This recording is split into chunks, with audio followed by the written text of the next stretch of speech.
Bonsoir à toutes et à tous. Merci beaucoup d'être venus nombreux à ce séminaire enquêté sur et avec le genre. Je suis très heureuse aujourd'hui d'accueillir Hélène Frappat, qui est docteure en philosophie, mais aussi traductrice, écrivaine, autrice de nombreux essais et romans. Récemment, alors c'est un roman, mais en même temps c'est un essai, me semble-t-il, hein, 3 femmes disparaissent, paru aux éditions Actes Sud en 2023. Autant donc de pratiques d'écriture et de pensée qu'on tente à catégoriser et à séparer, mais qui, dans son travail, me semble-t-il, sont étroitement imbriquées. Alors, Hélène Frappat, effectivement, a traduit des romans de l'anglais et de l'italien vers le français. Laura Morante, j'ai vu avec plaisir, oui, mais en plus, l'avait à la maison, Mary MacLane, Que le diable m'emporte, un livre hybride très, très surprenant, je vous conseille. Mais aussi, elle a aussi traduit Les origines du totalitarisme d'Hannah Arendt, Les études sur la personnalité autoritaire d'Adorno. Autant de choix de traduction qui viennent en fait converger directement ou indirectement dans cet essai remarquable pour lequel nous l'avons invité, qu'elle a publié en 2023 aux éditions de l'Observatoire. Donc le gaslighting ou l'art de faire taire les femmes. Alors, avant de revenir à ce livre dont je vais brièvement parler, je voudrais quand même revenir. Moi, ce qui m'a beaucoup frappé, c'est justement le fait que ces traces de ce travail de traduction apparaissent de diverses façons, parfois de manière très forte. Les origines du totalitarisme de Arendt occupent une place importante. C'est un fil rouge, me semble-t-il, dans ce livre. Ce livre dont le sujet et le titre partent d'un film de George Cukor, Gaslight, un film qui est de 1944, donc à la fin de la Deuxième Guerre mondiale, pardon. Donc il part d'un film, ou peut-être même de plusieurs films, car Hélène Frappat est aussi une spécialiste du cinéma. Elle a publié un essai sur Jacques Rivette en 2001. Et anime depuis cette année, je crois, des séances de ciné-club dans le cinéma, un des cinémas MK2 à Paris, dont le programme est extrêmement alléchant et me fait regretter de ne pas vivre à Paris. Alors, le gaslighting, ce livre, est une réflexion philosophique qui part du cinéma. Il s'ouvre donc sur des images et sur un récit singulier pour proposer une enquête justement sur et avec le genre, me semble-t-il, à l'image de notre séminaire. Une double enquête, celle de l'élucidation de ce concept gaslighting qui se conjugue à l'élucidation, alors non pas d'une énigme, mais d'un rapport de pouvoir dans lequel l'héroïne du film est piégée. Le livre, c'est un lapsus intéressant. Le livre est construit en 4 actes, et je pense qu'on reparlera de cette composition, et déroule une pensée conçue comme une tragicomédie haletante, dans la mesure où le lecteur ou la lectrice se demande ainsi, tout en lisant ces analyses, si l'héroïne échappera au projet d'étouffement, d'extinction de sa voix et de sa vie, projet qui a été ourdi par son pseudo-mari. Alors cet emprunt au théâtre, dans lequel l'ironie est un des outils méthodologiques et d'émancipation majeure, émancipation de l'héroïne, mais aussi émancipation de la pensée, de cette pensée qui, au fil des chapitres, libère des espaces de réflexion. Eh bien, cet emprunt au théâtre rend visible, expose, dans le premier sens de théâtrum, le lieu où l'on regarde, le lieu qui rend visible, des intrications non seulement individuelles, mais du gaslighting, mais surtout ses enjeux politiques. En ce sens, le livre est autant une enquête qu'une méthode de combat, comme l'écrit Hélène Frappat, contre les pratiques de gaslighting contemporaines. Et je terminerai en disant que hier, Hélène Frappat présentait son livre dans une librairie, la librairie des modernes, et disait, a eu cette formule que j'ai trouvée très frappante: les films nous regardent. Et je trouve que ce livre nous regarde aussi. Il y a en œuvre un double regard dans ce livre, le regard sur le film, qui est aussi, par un effet réfléchissant, un regard sur les enjeux très contemporains des sophismes politiques, des contre-vérités qui pétrissent aujourd'hui le langage politique ou, comme Hélène l'écrit, qui conduisent à l'évaporation de l'usage humain du langage, au cœur aujourd'hui de toutes nos inquiétudes. Donc je suis d'autant plus heureuse dans ce contexte très préoccupant de recevoir Hélène Frappat. Je la remercie très chaleureusement. Merci beaucoup, Naïma, pour cette brillante présentation. J'avais pas pensé effectivement à ce mot théâtrum, enfin, de revenir à l'origine de ce mot comme le lieu qui rend visible et le lieu du regard, en fait. Le lieu, on pourrait dire, de la convergence des regards. Mais pour partir, disons, de ce qui apparemment vous occupe dans ce séminaire, c'est-à-dire des questions de méthode et de méthodologie. Donc, je commencerai par là. Pour un écrivain, je me genre pas au masculin, hein, je dis pour un écrivain en général, pour une écrivaine, un écrivain. La méthode, c'est ce que j'appellerais, c'est la forme, en fait. La question de la méthode, elle s'incarne, je dirais, dans la question de la forme. Et je pense, au fond, que c'est toujours comme ça que j'ai vu les choses depuis que j'ai fait, il y a longtemps, effectivement, des études de philosophie, puisque c'est ce que j'ai fait, c'est-à-dire, en effet, une agrégation de philo, une thèse de philo, qui portait sur, on parlait hier de l'analogie, mais je vais y revenir, c'était une thèse sur la notion de force chez Kant, passage au pluriel et circulation au pluriel d'un concept. Donc c'était déjà en fait à l'époque une notion transversale. Alors je me souviens que quand j'étais en maîtrise de philo, avec Étienne Balibar, qui était ensuite dans mon jury thèse, je lui avais proposé très sérieusement comme sujet, enfin, je dis très sérieusement parce que, enfin, comment dire, pour moi, c'était évidemment un vrai sujet, mais comme il avait éclaté de rire, du coup, j'ajoute le très sérieusement. Et je voulais travailler, en fait, sur la conspiration chez Leibniz et Rivette. Bon, il avait éclaté de rire. Comme si je faisais une blague. C'était pas du tout une blague, et je suis sûre que si, d'ailleurs, que le sujet en soi est assez génial, en fait, puisqu'effectivement, il s'agit d'analogie. Alors, comme dirait Anne Carson, probablement la plus grande écrivaine, à mon avis, au moment où je parle, enfin, écrivaine ou écrivain réunis, donc une poétesse canadienne dont la singularité, l'une des singularités est qu'elle est helléniste, en fait, et qu'elle travaille sur à la fois, qu'elle fait de la généalogie, je dirais, de la langue, du grec ancien. Ce qui compte, elle dit à un moment dans un de ses textes qu'elle aurait pu travailler, enfin, elle a entre autres écrit autour de Paul Celan, hein, du poète Paul Celan, et je sais plus je sais plus qui est le poète grec avec qui, enfin, qu'elle relie à, j'ai oublié là, qu'elle relie à Celan, et elle dit, mais au fond, j'aurais pu écrire sur Paul Celan et le céleri, puisque la question, c'est pas Celan et ce poète grec, la question, c'est le lien, en fait. Et ça m'avait assez bouleversée de tomber sur ce texte de Carson, parce que ça disait de manière vraiment très précise, hein, ce qui pour moi est, ce qui est exactement ce que je fais en fait tous les matins quand j'ai de la chance, mais disons ce que je fais depuis toujours, c'est-à-dire de faire le lien. Et la méthode, elle est là, en fait.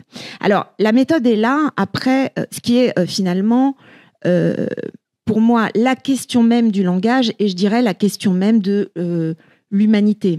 Je me souviens que quand j'ai présenté Trois femmes disparaissent, quand le livre est sorti, là, il ressort en édition de poche, donc quand il est sorti, c'était en 2023, je crois, en janvier 2023, une lectrice m'avait posé la question, puisqu'il s'agit d'une tragédie déjà, en fait, ce que j'ignorais d'ailleurs en l'écrivant.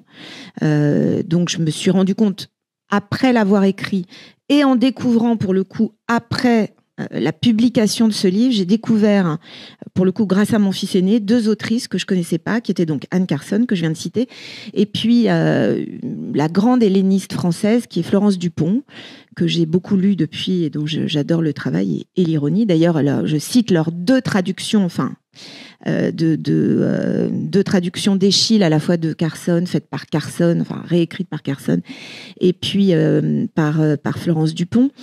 Et en lisant la préface qu'elle avait faite à sa nouvelle traduction d'Antigone, j'ai lu la manière dont elle présentait ce qu'est une tragédie, pour en revenir à ce que tu dis du théâtre, c'est-à-dire donc une forme musicale ce que Aristote apparemment n'a pas très bien compris, mais enfin il n'a pas compris grand-chose à mon avis, mais et notamment la musique. Donc une forme absolument musicale qui est faite pour pleurer. Alors pleurer historiquement et en particulier à l'époque de la tragédie antique, c'est le boulot des femmes. C'est même, on pourrait dire, pour citer Hegel, la loi des femmes. Enfin, c'est la loi qui leur est... c'est la loi d'Antigone, pour le coup. C'est la loi privée, c'est la loi de la maison, c'est la loi des dieux. Et c'est la loi telle qu'elle est formulée dans son double bind, déjà très précis, enfin, sa double injonction contradictoire et donc qui est faite pour rendre fou. Pour rendre l'autre, pas l'autre, la femme folle. C'est-à-dire, je cite donc une des lois de Solon, qui à la fois va réserver, donc 6e siècle avant Jésus-Christ, réserver aux femmes ce travail du deuil et de l'expression du deuil, de l'incarnation du deuil et du soin porté aux morts. Et puis en même temps, qui va simultanément réglementer ce soin porté aux morts et ce travail du deuil, donc pas travail du deuil au sens de l'horrible lieu commun qu'on entend et qui est complètement idiot, mais je veux dire concrètement vraiment la fonction qui est donnée aux femmes de s'occuper des morts, la réglementer par exemple en disant que il faut pas pleurer trop fort, il faut pas crier, enfin il faut pas. Non, les femmes ne doivent pas pleurer trop fort, elles ne doivent pas crier, elles ne doivent pas faire trop de grimaces avec leur visage exprimant leur douleur.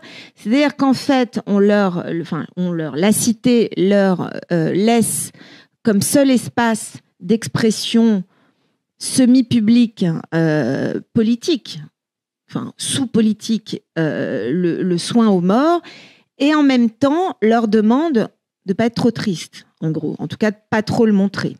Dans une formulation qui est d'ailleurs parfaitement identique à celle qui a été cet automne, en octobre dernier, reformulée par les talibans qui aiment bien reformuler leurs lois. J'aime beaucoup les dernières lois des talibans, j'ai trouvé assez génial, notamment il y en a une qui est vraiment exceptionnelle. Je vais redire ce que j'ai dit hier, mais c'est vraiment pas une blague, j'ai vraiment cru qu'ils avaient lu mon livre. Ça c'est un délire de la présomption, comme dirait Hegel, quand ils disent, je cite, « La voix d'une femme est une partie intime ».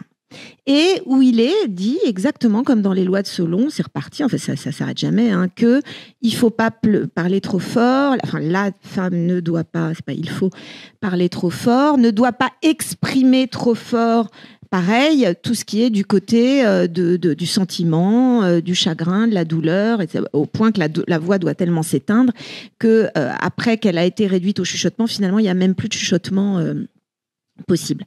Donc, lisant Florence Dupont, qui exprime comme ça la fonction de la tragédie, sachant que mon livre « Trois femmes disparaissent » commence par une citation du dernier film inachevé de Georges Cukor qui s'appelle Something Got to Give.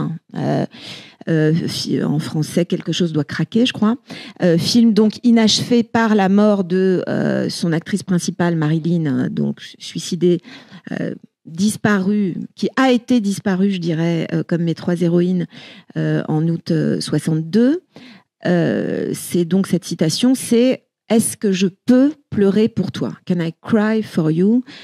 Donc Marilyn, dans ce film, joue le rôle d'une mère qui a...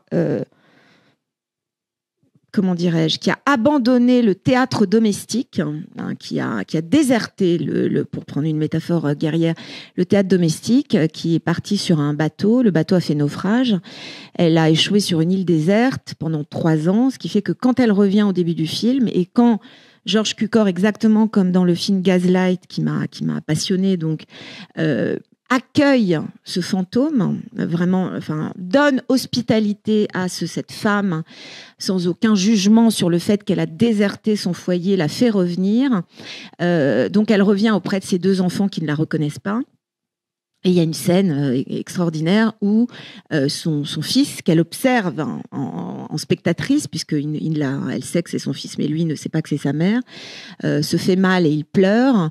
Et elle lui dit que sur l'île d'où elle vient, les hommes ne pleurent pas, n'osent pas pleurer, les hommes genre masculins, et que quelqu'un d'autre peut pleurer à leur place. J'imagine que c'est les femmes qui font généralement le boulot à la place des hommes. Enfin, bref, quelqu'un d'autre peut pleurer à leur place. Et elle lui dit cette phrase sublime, « Can I cry for you ?» Est-ce que je peux pleurer pour toi. En entendant cette phrase, enfin en l'entendant à tous les sens du terme, c'est vrai que je l'ai mise en épigraphe du livre parce que je me suis dit, c'est vraiment mon boulot en fait. C'est vraiment le boulot que je fais, moi et les écrivains, ceux qui font le travail, les écrivains qui font vraiment leur travail d'écrivain, c'est-à-dire effectivement pleurer à la place d'eux, alors pas au sens d'écrire des livres ou de faire des films ou de faire des œuvres tire-larmes, mais de faire ce travail que Florence Dupont nommait, où elle m'a fait vraiment, j'ai été assez, je dois dire, bouleversée de voir qu'au fond, sans le savoir, vraiment sans le savoir, parce que j'ai fait très peu de grec, je fais beaucoup de latin, mais très peu de grec, je connais vraiment mal ces œuvres qui sont très difficiles d'accès parce que les traductions étaient vraiment des massacres pendant longtemps. Il y a des nouvelles traductions qui ressortent, qui permettent, notamment celle de Florence Dupont et notamment celle de Sénèque qu'elle a faite. Elle a traduit aussi beaucoup la tragédie romaine, qui permettent soudain d'entendre vraiment ces œuvres et de voir que cette question de la musicalité, parce que pour moi, en écrivant Trois femmes disparaissent, j'écrivais un livret d'opéra. C'est ce que je me disais. Je me disais, je suis en train d'écrire un livret d'opéra.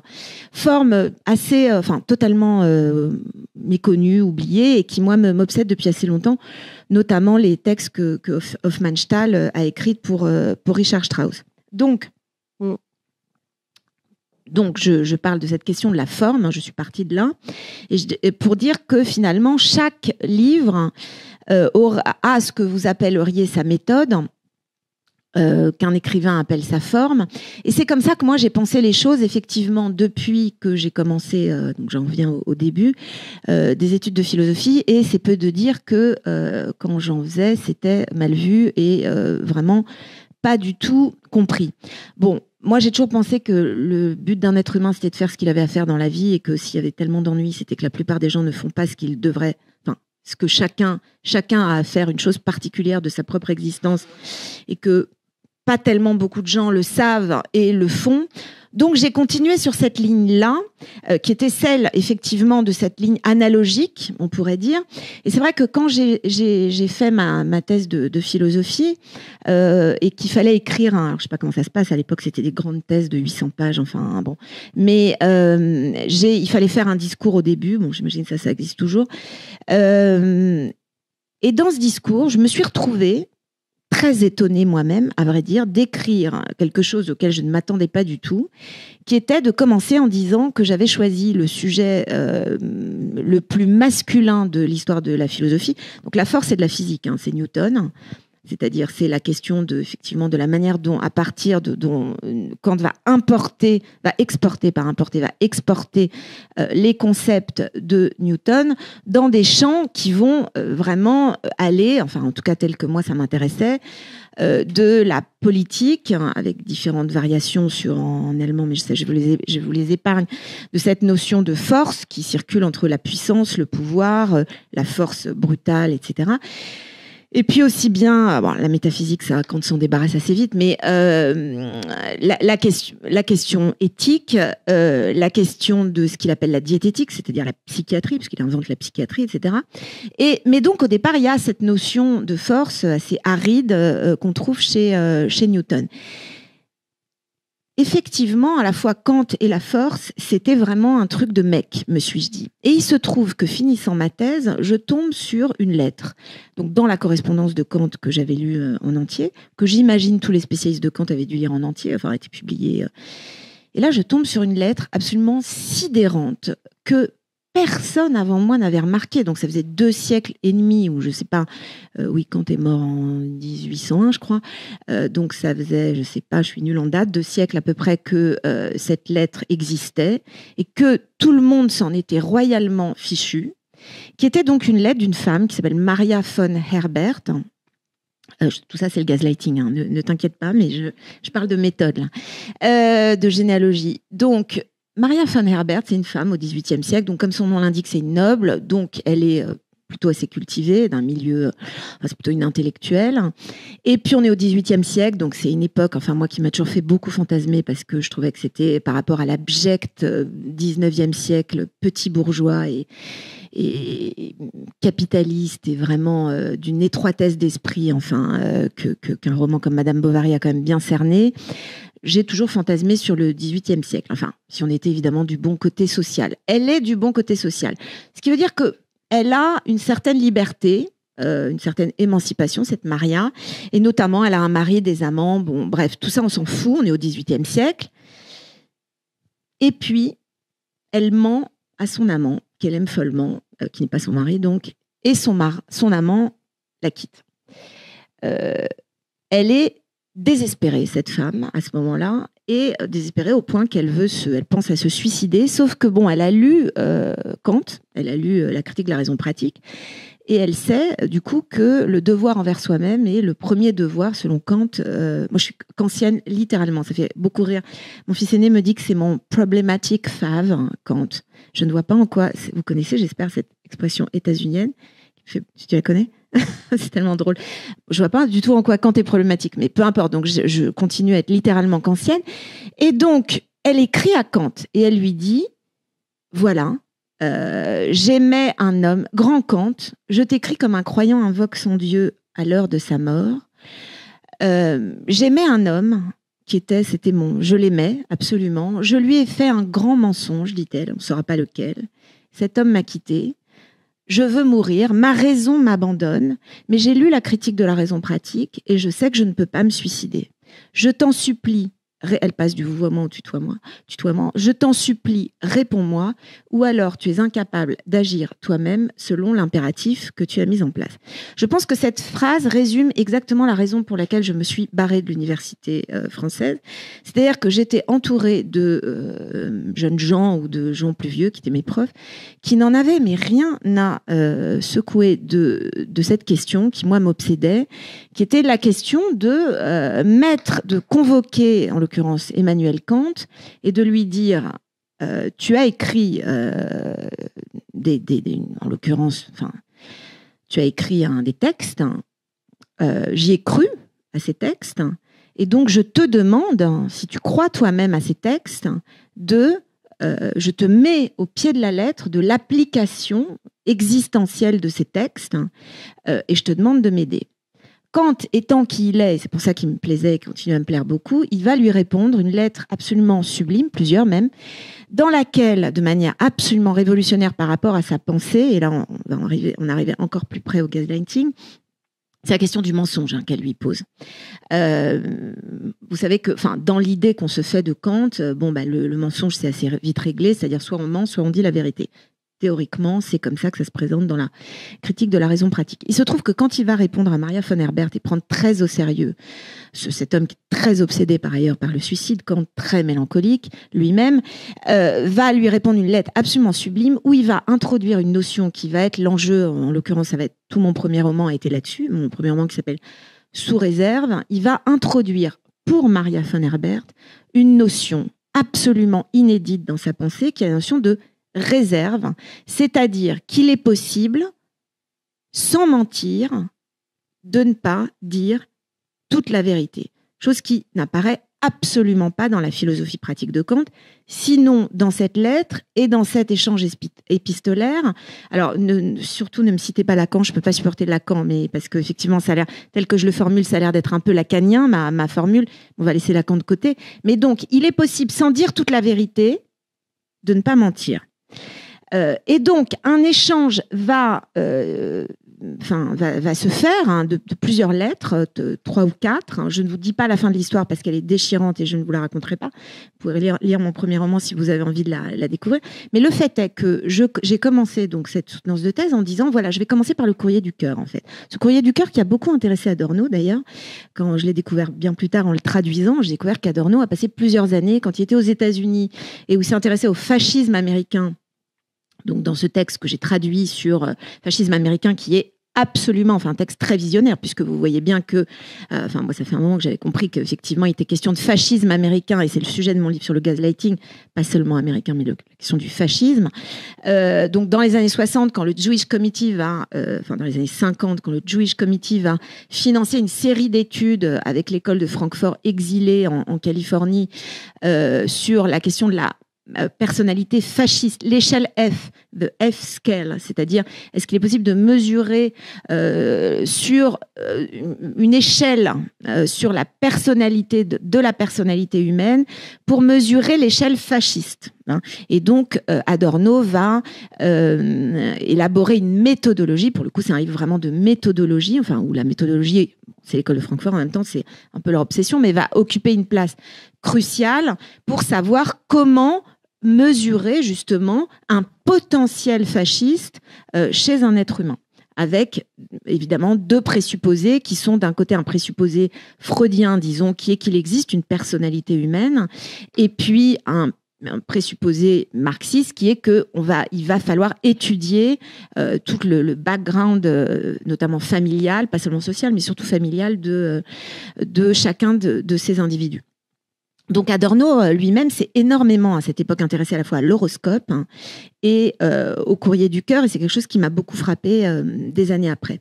Donc cette Maria von Herbert, moi, elle m'a vraiment bouleversée au point ça a été vraiment le moment où j'ai compris un peu ce que j'étais en train de faire, c'est-à-dire quelque chose effectivement qui était alors impossible à faire à la fac, enfin puis flemme, j'avais pas envie de me justifier à longueur de journée sur, je cite, l'éclectisme de ma démarche.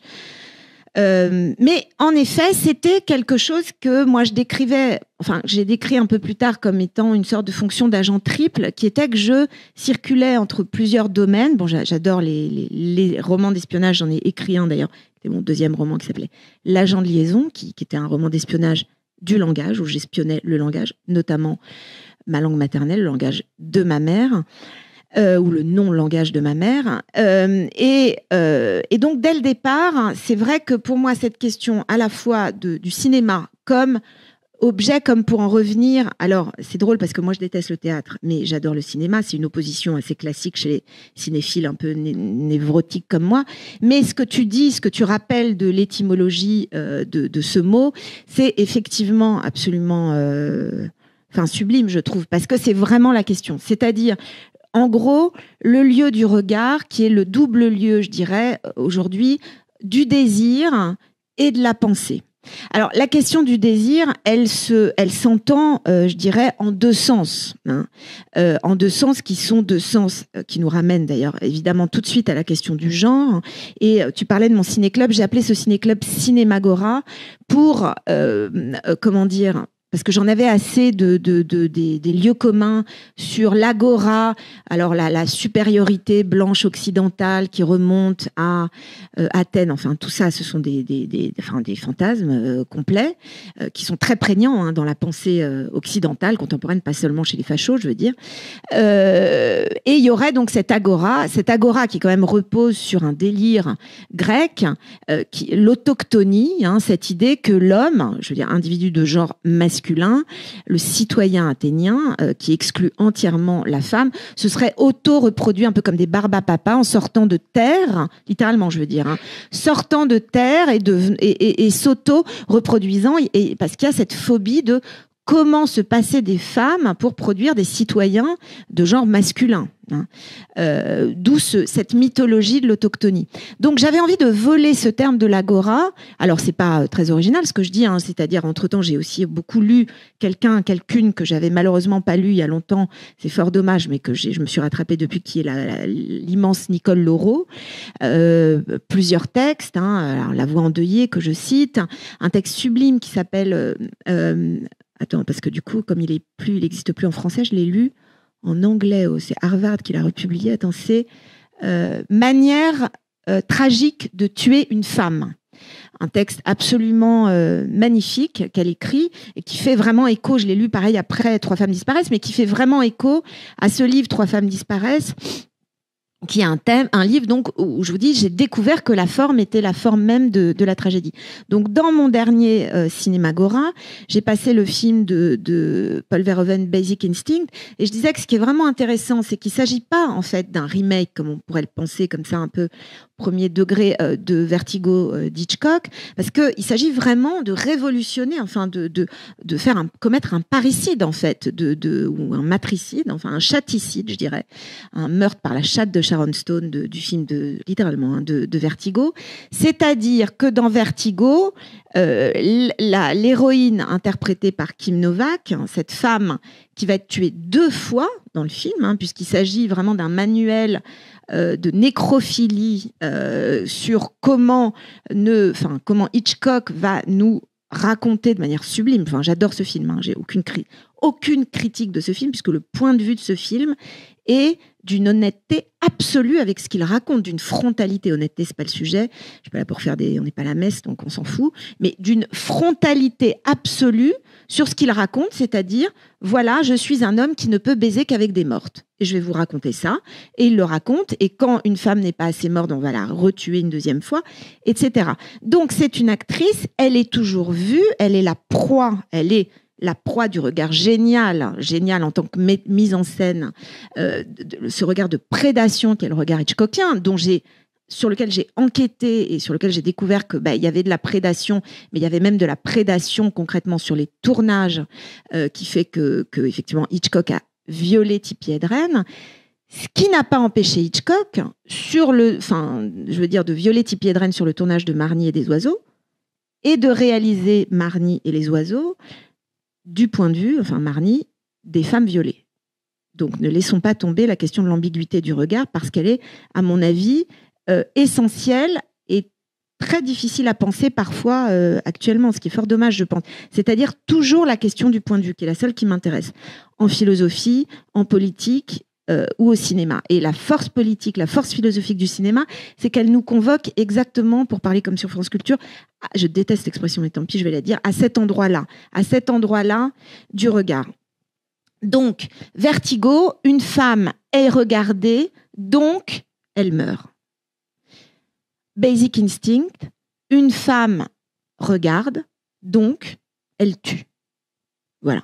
Donc, c'est pas du tout un remake. Et dans Basic Instinct, il ne s'agit pas de dire oh mon Dieu, c'est une menthe religieuse psychopathe. Ça, c'est une vision absolument misogyne et idiote de ce film, qui raconte absolument pas ça, mais qui raconte comment, sur un certain plan, celui ou celle, mais à commencer par celle à qui le regard a été nié, interdit, le regard qui est l'une des modalités de la voix, c'est pour ça que je vais en arriver à la voix, donc celle à qui le regard ou la voix a été interdite, pour s'en emparer, doit tuer celle, comme pour citer celle que je citais hier soir, Virginia Woolf, doit tuer l'ange du foyer. Il se trouve que, évidemment, Paul Verhoeven va faire de cette héroïne une femme écrivaine. Et c'est très important dans cette histoire, c'est pas du tout un décor, c'est vraiment la question même de celle qui s'autorise à parler, à avoir une voix, à être celle qui va citer Coleridge, donc la question de the willing suspension of disbelief, Coleridge 1816, que je cite à la fin de mon livre, c'est-à-dire la suspension consentie de la croyance. Et c'est absolument génial, je trouve que dans le film de Verhoeven, la question du consentement, elle soit placée techniquement dans le travail de l'écrivain, qui est en gros, pour moi, une question très politique. Est-ce que nous, à commencer par les femmes, nous continuons à consentir à des types de récits, de fiction, qui nous nient et qui nous tuent, en fait. Je veux dire, après tout, c'est le consentement se donne ou pas dans la fiction. Nous ne sommes pas obligés d'y croire. Et méthodologiquement, tout mon livre va vers là. Quand tu parlais d'ironie, effectivement, pour moi, l'ironie a commencé par celle de Cukor, que je reprends, et dont effectivement je fais une arme à la fois d'élucidation et d'émancipation. Cette ironie, c'est une manière de suspendre notre croyance, par exemple, dans, les lois de Solon. Par exemple, dans ce double bind que je citais tout à l'heure. Donc là, je vais retomber sur mes pattes, parce que je retombe toujours sur mes pattes tel un chat, telle une chatte. Mais je partais de la forme. Alors, tu citais tu hésitais sur la forme de Trois femmes disparaissent. Effectivement, il existe. Je parlais d'Anne Carson tout à l'heure. Ce que fait Anne Carson, c'est ce que les Anglo-Saxons appelle depuis plusieurs années d'un terme très beau, la non-fiction, un terme qui commence à arriver, qui a beaucoup, interloqué les libraires et les éditeurs, enfin d'abord les éditeurs français. Et moi, c'est vrai que quand j'ai découvert ça, j'étais vraiment contente parce que j'ai compris que c'est ce que je faisais depuis toujours en fait. Sauf que bon, je mettais pas un nom parce que je me contrefous personnellement du genre littéraire. Ça, c'est vraiment pas une question qui m'intéresse du tout. Mais c'est une question qui reste extrêmement prégnante dans les rayons des librairies, chez les éditeurs, etc. Et je trouve que ce genre de non-fiction, c'est-à-dire ce qu'on pourrait traduire, par exemple, chez Anne Carson, mais pas seulement, chez Rebecca Solnit, une écrivaine que je cite aussi beaucoup dans le gaslighting ou dans mon livre sur le gaslighting.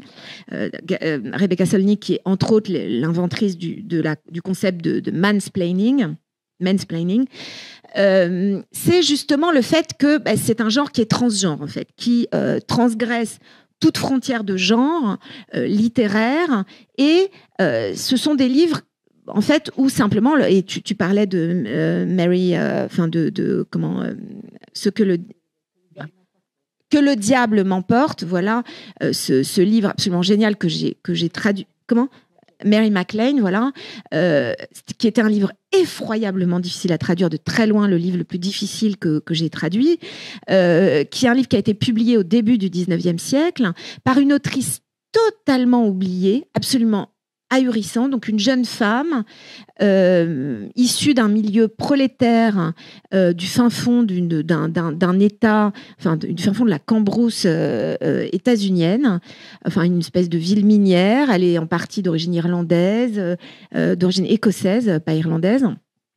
Et à l'âge de 18 ans, elle décide d'écrire ses mémoires. Et elle écrit ce texte complètement sidérant. Elle est lesbienne. Autant vous dire que dans son milieu, c'est vraiment pas vraiment, enfin c'est vraiment un danger de mort, quoi, pour le dire clairement. Et elle fait ce geste complètement, alors que d'aucuns ont qualifié de fou, mais enfin qui n'a rien de fou, mais qui est complètement révolutionnaire. Donc d'écrire ses mémoires en étant à la fois un récit à la première personne, une sorte de geste de colère. Très proche de cette colère que Sharon Stone a décrite quand elle a, rapproché ce qu'elle fait dans Basic Instinct, quand elle a relié, quand elle a fait un lien, pour revenir à cette question du lien entre, d'un côté, l'inceste le fait qu'elle a été incestée enfant par son grand-père à 8 ans, et inceste dont elle a parlé très très tardivement, bien après Basic Instinct, mais elle dit qu'elle a mis toute sa rage, toute sa colère dans ce fameux pic à glace, entre autres, et dans ce rôle lui-même qui a été vu très bêtement et qui continue à être vu parfois très bêtement par certaines féministes comme un rôle d'hypersexualisation, etc. Ce n'est absolument pas ça dont il est question dans ce film. Au contraire, il s'agit de faire de la chatte, je dis pas sexe, je dis chatte volontairement, de Sharon Stone dans le film, quelque chose qui est très semblable, à mon avis, à ce que nous... le théâtrome, disons, que provoque le tableau de Courbet, L'origine du monde, c'est-à-dire un regard qui nous regarde. Un regard qui nous regarde exactement, et qui n'est pas un regard... Enfin, il s'agit... Tout à l'heure, j'opposais Vertigo et Basic Instinct en disant, d'un côté, on a une actrice qui est regardée, donc qui est tuée, et de l'autre, on a un sujet, une subjectivité, une chatte au sens de la subjectivité, qui regarde, donc qui tue. Bien sûr, parce que c'est aussi l'une des fonctions du regard et l'une des conditions à l'émancipation. Et d'ailleurs, dans le film, il y a toute une constellation magnifique de femmes, l'amante du personnage de Sharon Stone, et puis une vieille dame interprétée par l'extraordinaire vieille actrice Dorothy Malone hollywoodienne, qui ont assassiné toute leur famille, c'est-à-dire qui ont dû non seulement tuer l'ange du foyer en elle, mais qui ont dû s'émanciper d'une famille prédatrice. Alors, la question du je suis depuis le début, même si ça paraît peut-être pas évident, mais dans cette question du gaslighting, c'est-à-dire dans cette question de moi, ce qui m'a bouleversée en fait quand j'ai découvert le mot gaslighting il y a longtemps, je sais plus quand, j'ai aucune notion du temps, mais c'était il y a longtemps. Donc effectivement, je suis assez, comme suis traductrice, je suis assez familière de la langue, notamment états-unienne, comme je regarde beaucoup de films aussi. Et un jour, je ne sais plus dans quel contexte, est-ce que c'était un film, est-ce que c'était une série, j'ai entendu ce mot et j'ai entendu... je me suis posé la question, est-ce que ce mot aurait à voir avec ce film que je connais bien de Cukor, qui s'appelle Gaslight, en français Hantise. J'ai cherché, j'ai trouvé que oui, non seulement ça avait à voir, mais que le mot venait de ce film. Et c'est ça qui a vraiment déclenché, il y a longtemps, le début de ma réflexion. C'est-à-dire, ça a exactement, pas confirmé, parce que je cherchais pas une confirmation, une validation, mais ça a exactement lancé ce qui est pour moi un outil de pensée depuis toujours, c'est-à-dire le cinéma comme ce qui provoque, en fait, pour moi, la pensée. Pas du tout comme il est très généralement, trop généralement utilisé, c'est-à-dire comme une illustration, ce que je trouve vraiment très, très, très idiot, désespérant, ça continue à être fait, c'est-à-dire dire quelque chose de plus ou moins intéressant et puis l'illustrer par une scène de film. Ça n'a aucun intérêt de faire ça, à mon avis. Et de manière générale, je pense que l'illustration, qui est vraiment un procédé bourgeois, est ça c'est bien pour le papier peint, je veux dire l'illustration, mais ça va pas au-delà. C'est de la déco, en fait. C'est pas de la pensée. Il faut commencer par le cinéma. Alors, bien sûr, quand à l'époque où j'étais à l'université, j'avais pas lu à l'époque Stanley Cavell, je l'ai découvert plus tard, et donc j'ai découvert quelqu'un qui était tout à fait conscient, d'ailleurs, comme moi. Et j'ai découvert quelqu'un qui avait fait ça, et qui avait fait ça de manière tout à fait révolutionnaire, d'ailleurs, dans son champ philosophique aux États-Unis, et qui avait même imposé son territoire là-dessus. Donc, qui avait Stanley Cavell. Il a commencé, donc il était un spécialiste, je crois, d'Emerson, de Kant, de Wittgenstein. Et puis, il a créé son propre champ de pensée à partir des films qu'il appelle, donc il invente un genre, le genre comédie du remariage. Moi, dans mon livre sur le gaslighting, je propose d'inventer un genre qui est exactement à l'inverse, en fait, qui est en miroir avec ces comédies du remariage, comme le dit lui-même d'ailleurs Stanley Cavell, qui est le genre des gaslight movies. Et donc, il est parti en fait de ces films. Donc, qu'est-ce que c'est que les comédies du remariage? C'est des films états-uniens dans les années 30, 40.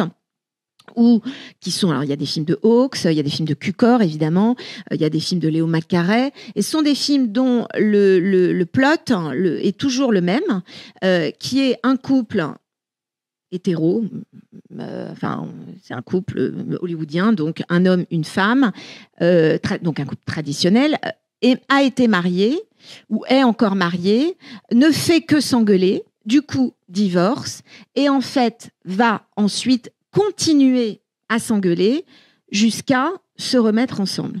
Et Cavell, en fait, ce qui l'a intéressé dans ses films, c'est la question à travers cette engueulade, cette dispute de couple, c'est la dimension, je dirais, vivante de cette dispute, c'est-à-dire le fait qu'elle va être une question dès le départ politique. C'est-à-dire, c'est le lieu du couple, le lieu de la conjugalité.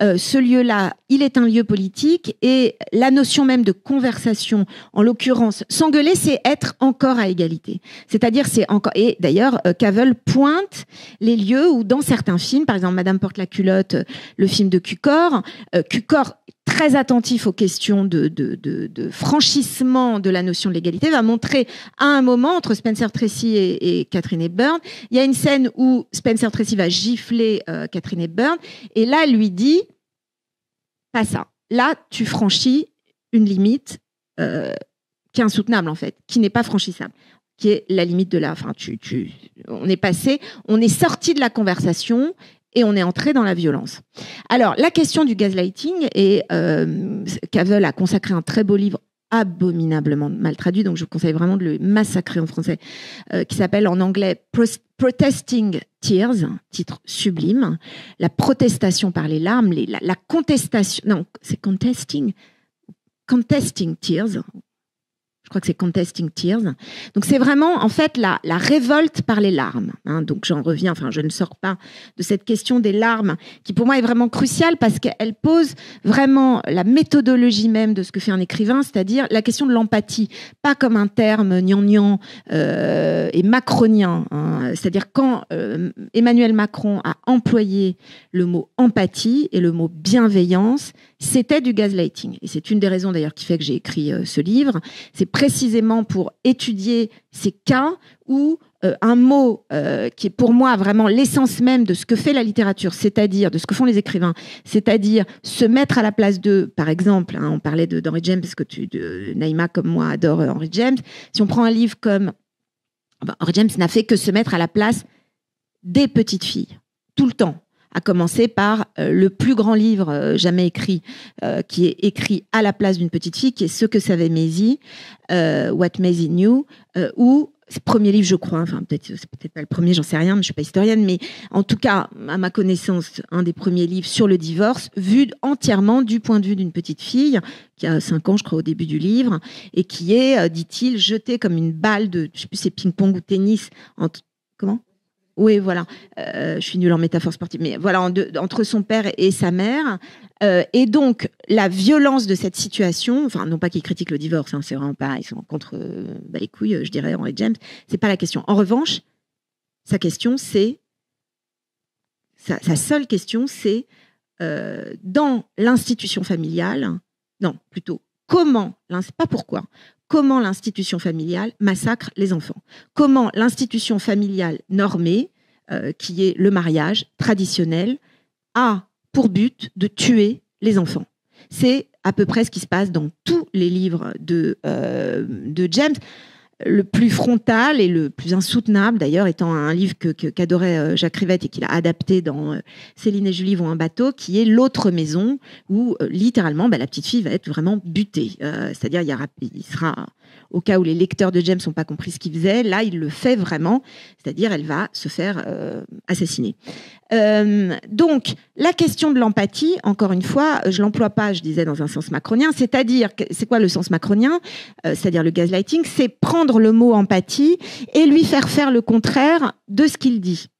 Et vous avez loisir, vous qui entendez ce mot, comme le mot bienveillance, hein, qui a été quand même le mot-clé de la première campagne de Macron dans son programme, vous avez loisir de devenir fou, du coup. Hein, on retrouve le double bind, c'est-à-dire, vous, quand je dis vous, c'est nous, enfin les citoyens, nous citoyens, qui sommes convoqués par ce mot de bienveillance. Alors, soit nous tombons dans le panneau et nous votons en espérant de la bienveillance. Ensuite, nous avons le contraire de la bienveillance, donc nous ne comprenons plus. Voilà, donc nous avons un mot qui va être détourné pour lui faire dire le contraire de ce qu'il dit. Donc, moi, quand je parle d'empathie, je parle encore une fois de ce que font réellement les écrivains, c'est-à-dire, il s'agit de se mettre concrètement à la place de l'autre. J'étais partie de quoi au départ ? De Dan Carson, du lien. Ah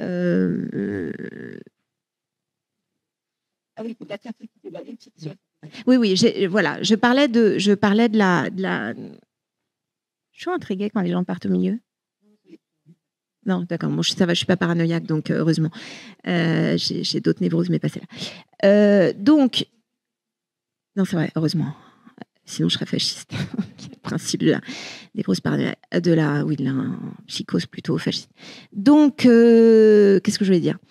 Oui, donc la question de la non-fiction, moi, ça m'a vraiment bouleversée de découvrir ça parce que du coup, ça m'a... Enfin, alors, non pas que je me mettais tellement de barrières de genre, mais c'est vrai que ça permet de ne même plus se poser les barrières de genre. Donc, quand j'ai commencé à écrire ce livre, donc au départ, c'est vrai que moi, je suis plutôt romancière. J'ai écrit des essais sur le cinéma et en même temps, les livres que j'ai écrits, par exemple mon livre sur Jacques Rivette ou celui sur Rossellini, surtout sur celui sur Jacques Rivette, ne ressemblent pas du tout à des livres traditionnellement. Ce ne sont pas des livres sur le cinéma, ce sont plutôt des livres avec le cinéma, ce qui est en fait concrètement pas du tout la même chose. Quand Géraldine Mosna-Savoie, donc la directrice de cette collection de philosophie, m'a proposé de faire un livre de philosophie, donc passé le moment où j'ai répondu que j'étais pas philosophe, j'ai tout de suite pensé 5 minutes après à cette question du gaslighting qui m'obsédait depuis toujours. Et ce qui m'obsédait là-dedans, c'était à partir de ce mot, donc qui vient, je peut-être pas refaire toute la... C'est vrai que c'est peut-être un peu elliptique ce que je dis, parce que comme j'ai expliqué beaucoup de choses hier soir, j'ai l'impression que vous étiez déjà là hier. On va peut-être pas refaire toute la généalogie du mot... On peut? Ok. Bon. Donc le mot, en fait, vient... Donc Gaslight, c'est au départ une pièce de théâtre anglaise, un film adapté de cette pièce de théâtre, donc de Patrick Hamilton, et puis en donc 38, ensuite 40, et puis la MGM, donc la Metro-Goldwyn-Mayer va,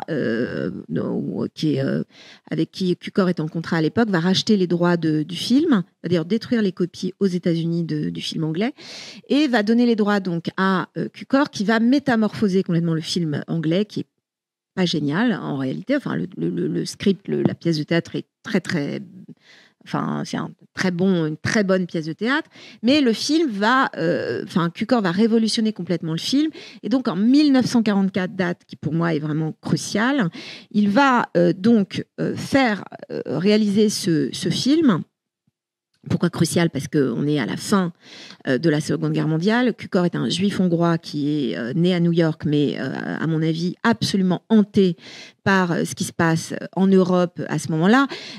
D'autant que, et c'est l'un des génies du film, nous sommes en 1944 assez avancés dans la Seconde Guerre mondiale pour que Cukor et d'autres puissent savoir quand même un certain nombre de choses de barbarie perpétrée par le nazisme, et en même temps ne pas tout savoir. C'est-à-dire, les camps n'ont pas encore été ce théâtrum qu'il a été, et j'emploie ce mot parce que les camps ont été pour la première fois vus par des cinéastes américains.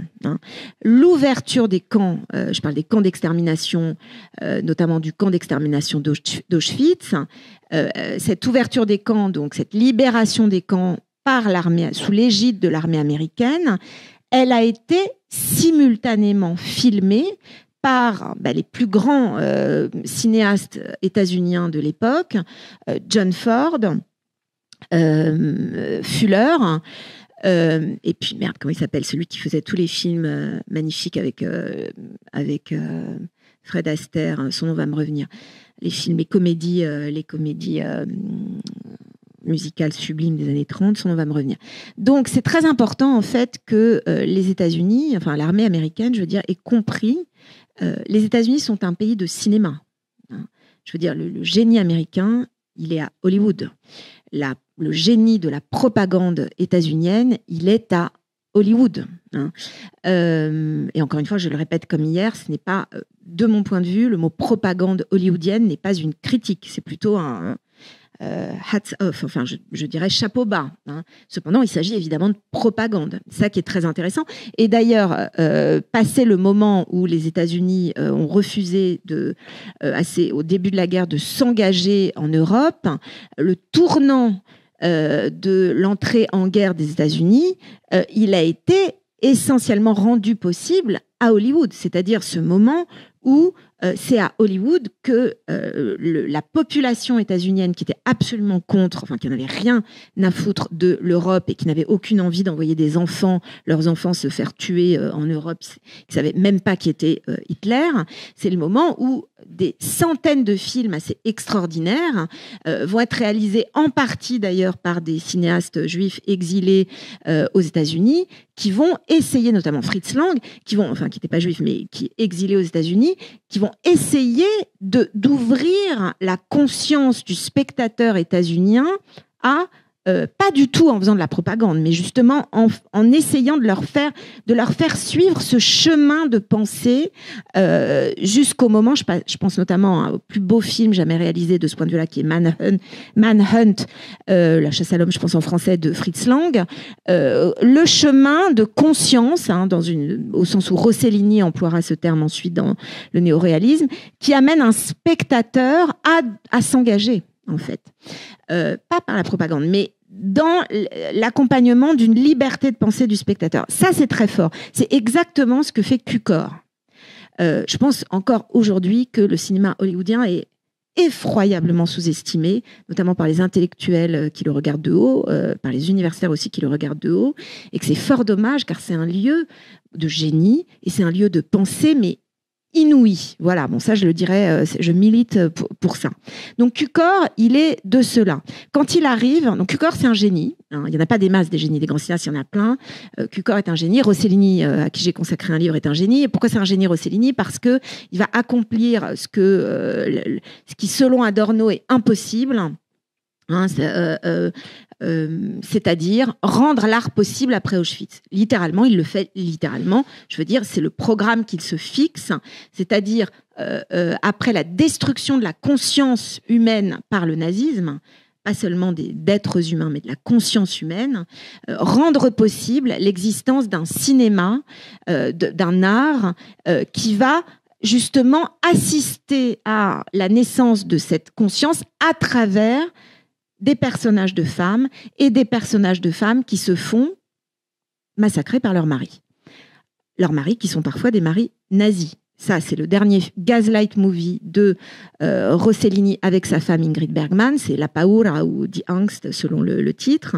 La peur, hein, tournée pas du tout par hasard en Allemagne, hein, où une femme va être, on dirait aujourd'hui dans la loi française, conduite jusqu'à un suicide par influence, enfin, elle échappe de peu au suicide par un mari qui la torture, un mari allemand qui est par ailleurs un ancien nazi et un scientifique qui va vraiment, froidement faire cette sorte d'entreprise de déshumanisation de sa femme. C'est un des films les plus glaçants, par ailleurs réalisé par un couple, hein, et qui est aussi bien le documentaire de leur rupture, puisque c'est le moment où Rossellini et Ingrid Bergman vont se séparer.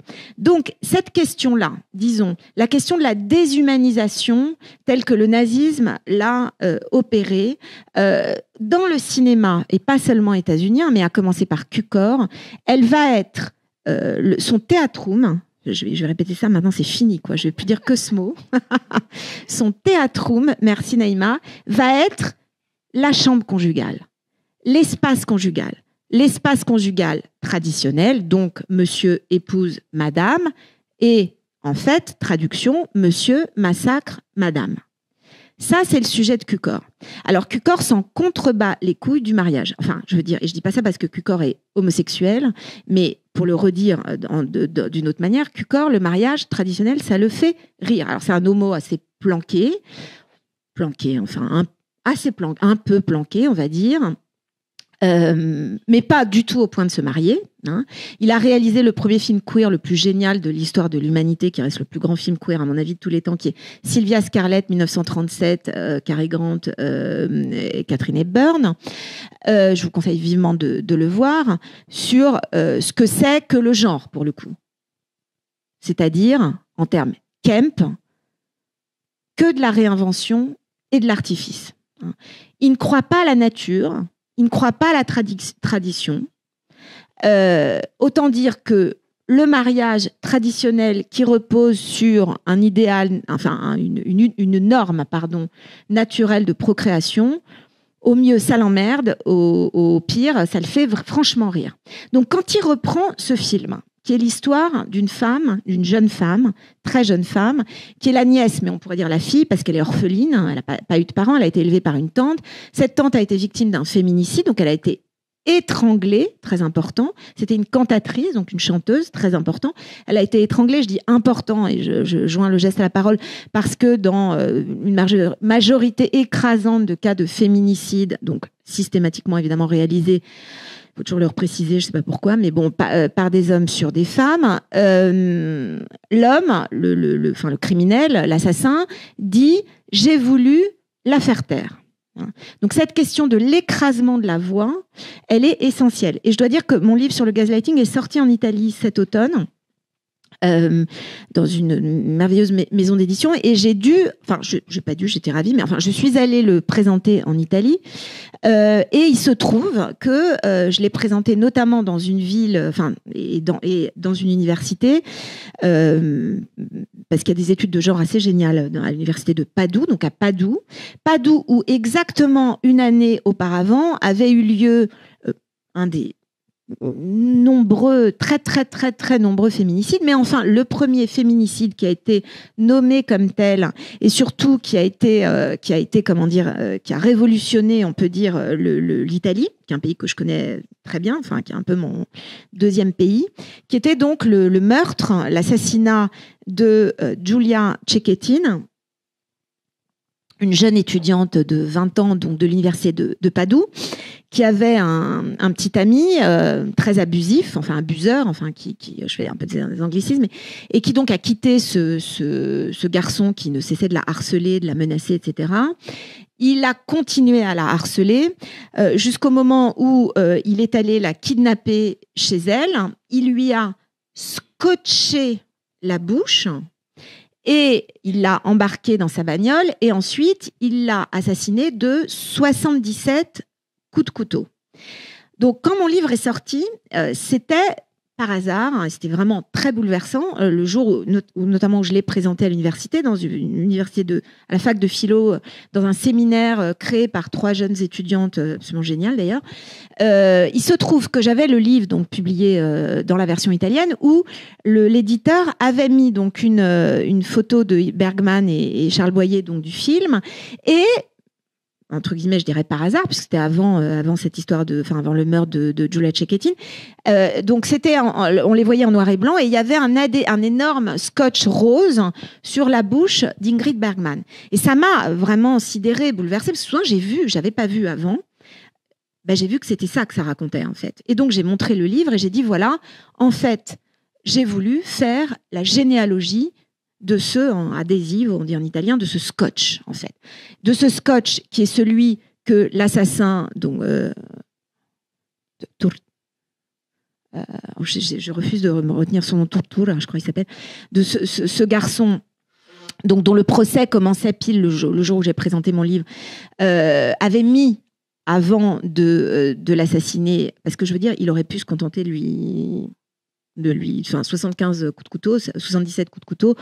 En théorie, ça suffit à tuer quelqu'un. Hein. Donc, il y a clairement un peu un acharnement, une torture, hein, qui a d'ailleurs été, alléluia, souligné lors du procès, ça n'allait pas de soi.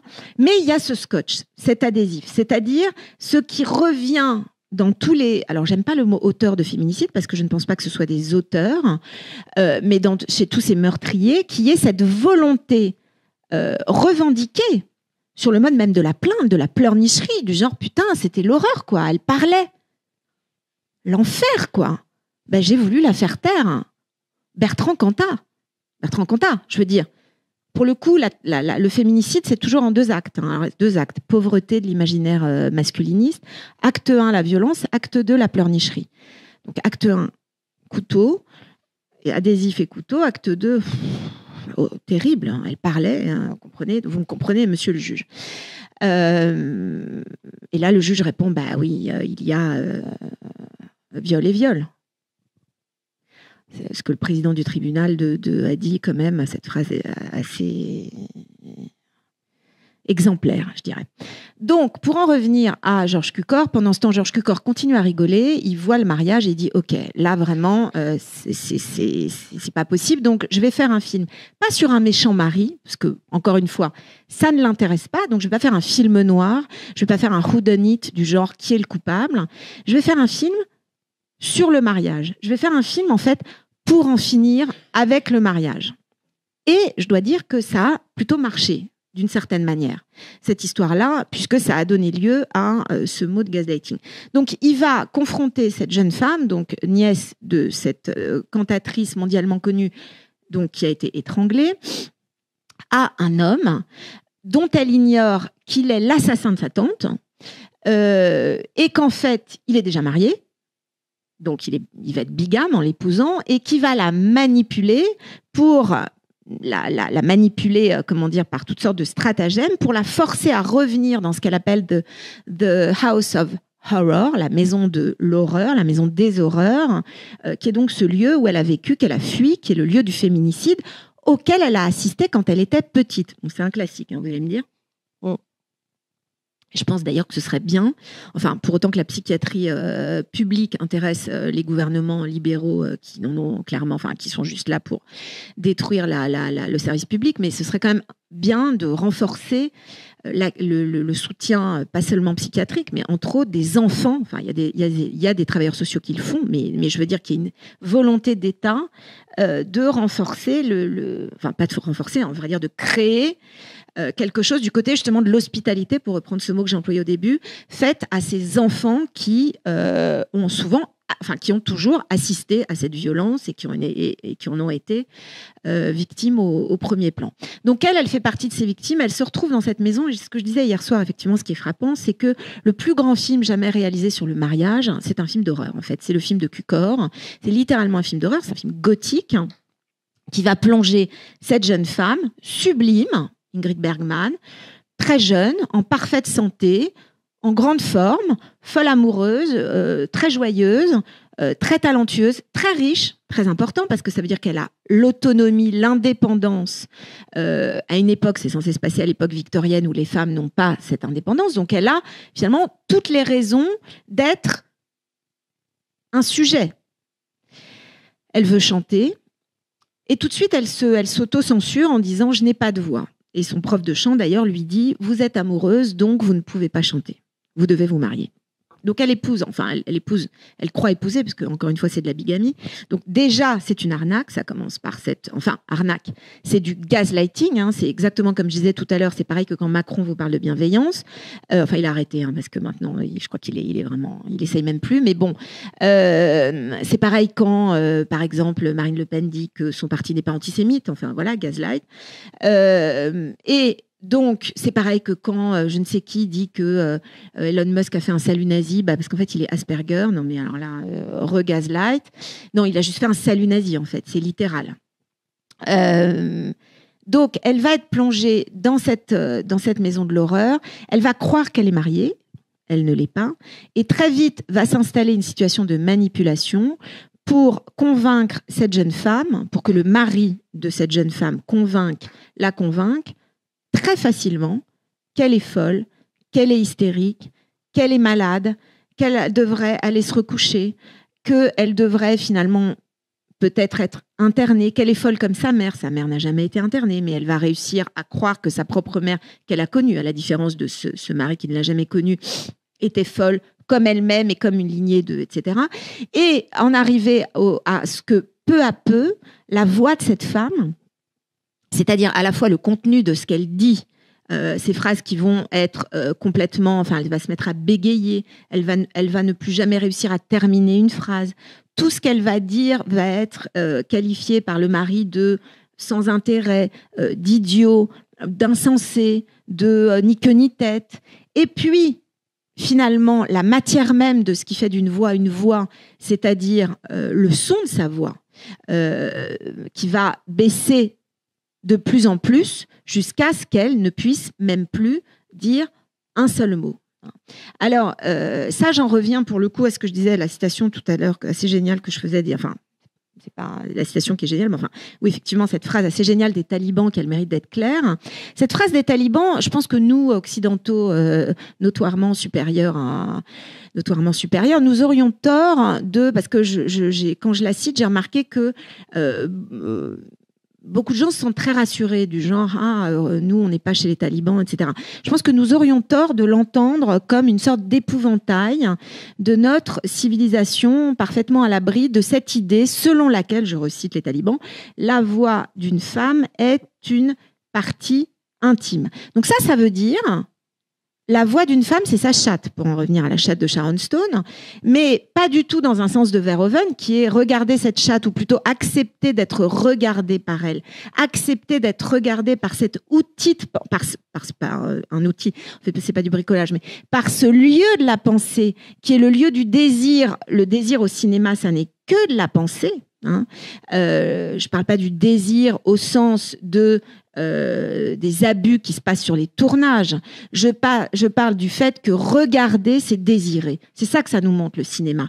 Donc, ça nous montre que notre regard est le lieu même de la politique, de l'expression même de la subjectivité au sens de l'arène politique, de notre voix, de ce que nous avons à dire, le désir dans ce sens-là. Donc, la voix d'une femme est une partie intime. Et ben ça, c'est littéralement ce qu'écrit Aristote dans sa physiologie, et c'est même le premier à formuler, à formaliser cette pensée que, et pour le coup, puisqu'il s'agit de genre et de généalogie, je me suis livrée effectivement à une enquête, puisque j'ai une petite tendance à me prendre pour Colombo ou Fantomette, selon les jours. Colombo, c'était comment dirais-je, l'obsession de ma narratrice enquêtrice dans Trois femmes disparaissent, qui se fantasmait en une sorte de Colombo. Tout ça, c'est des références, je pense qu'à votre âge, vous vous dites, mais de quoi elle parle? Mais c'est qui Colombo? C'est qui Fantomette? Allez voir, vous allez voir, c'est génial.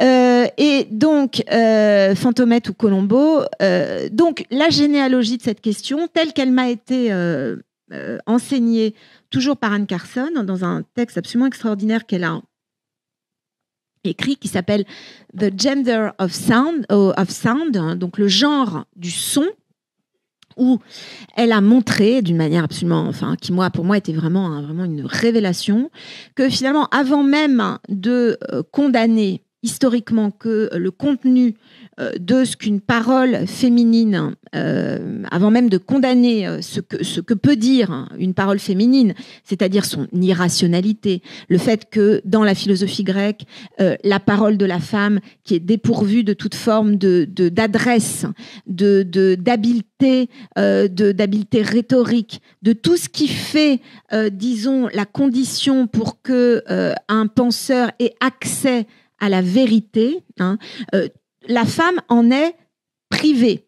Et c'est pour ça qu'il y a une figure dont je parle beaucoup qui va poser un grand problème aux Grecs, c'est Cassandre. Mais ça, je vais peut-être y revenir.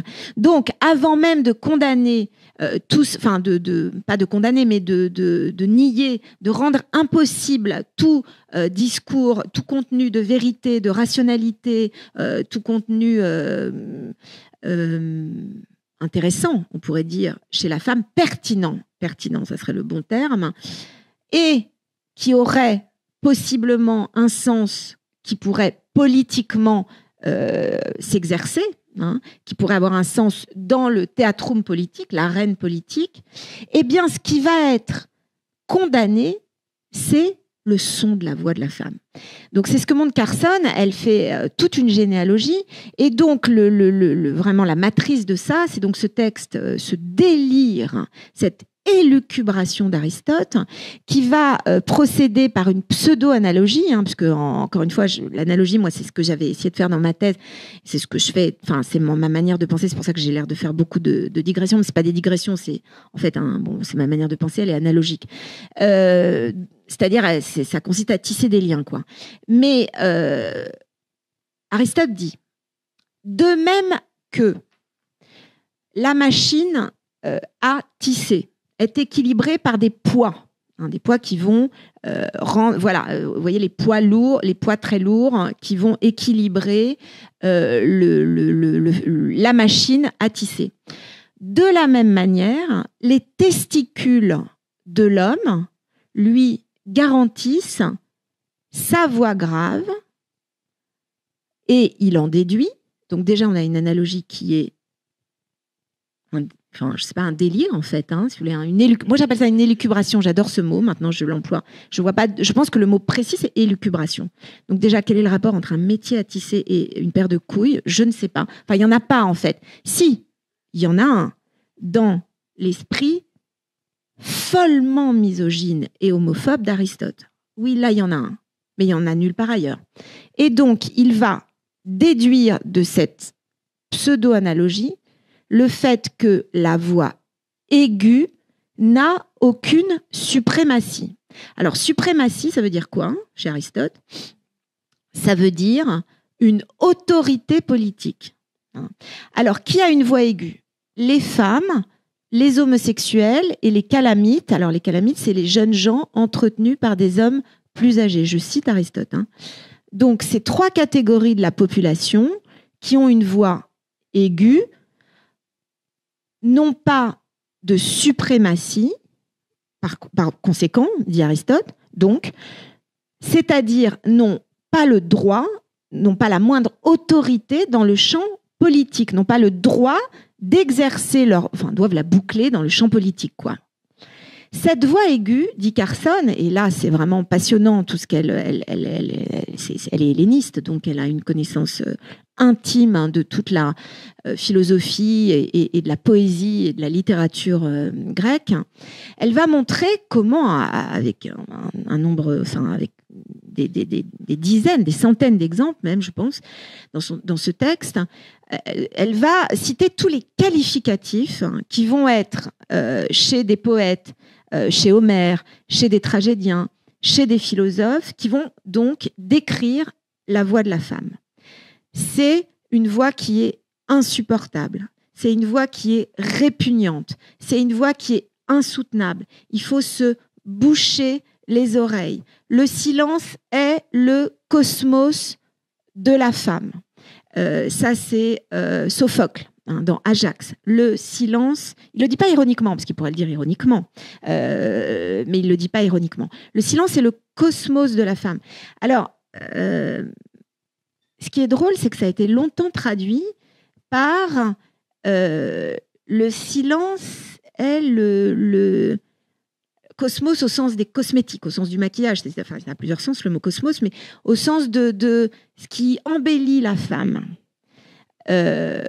Carson montre bien qu'il s'agit de la loi. Le cosmos au sens de la loi, le silence est la loi qui s'applique aux femmes. Alors pourquoi la voix de la femme est tellement répugnante? Et elle insiste beaucoup sur la répulsion. Répulsion physique, c'est-à-dire sur l'effet que produit cette voix qui est que, comme Ulysse chez Homère, il faut se boucher les oreilles. Concrètement, c'est physique, en fait.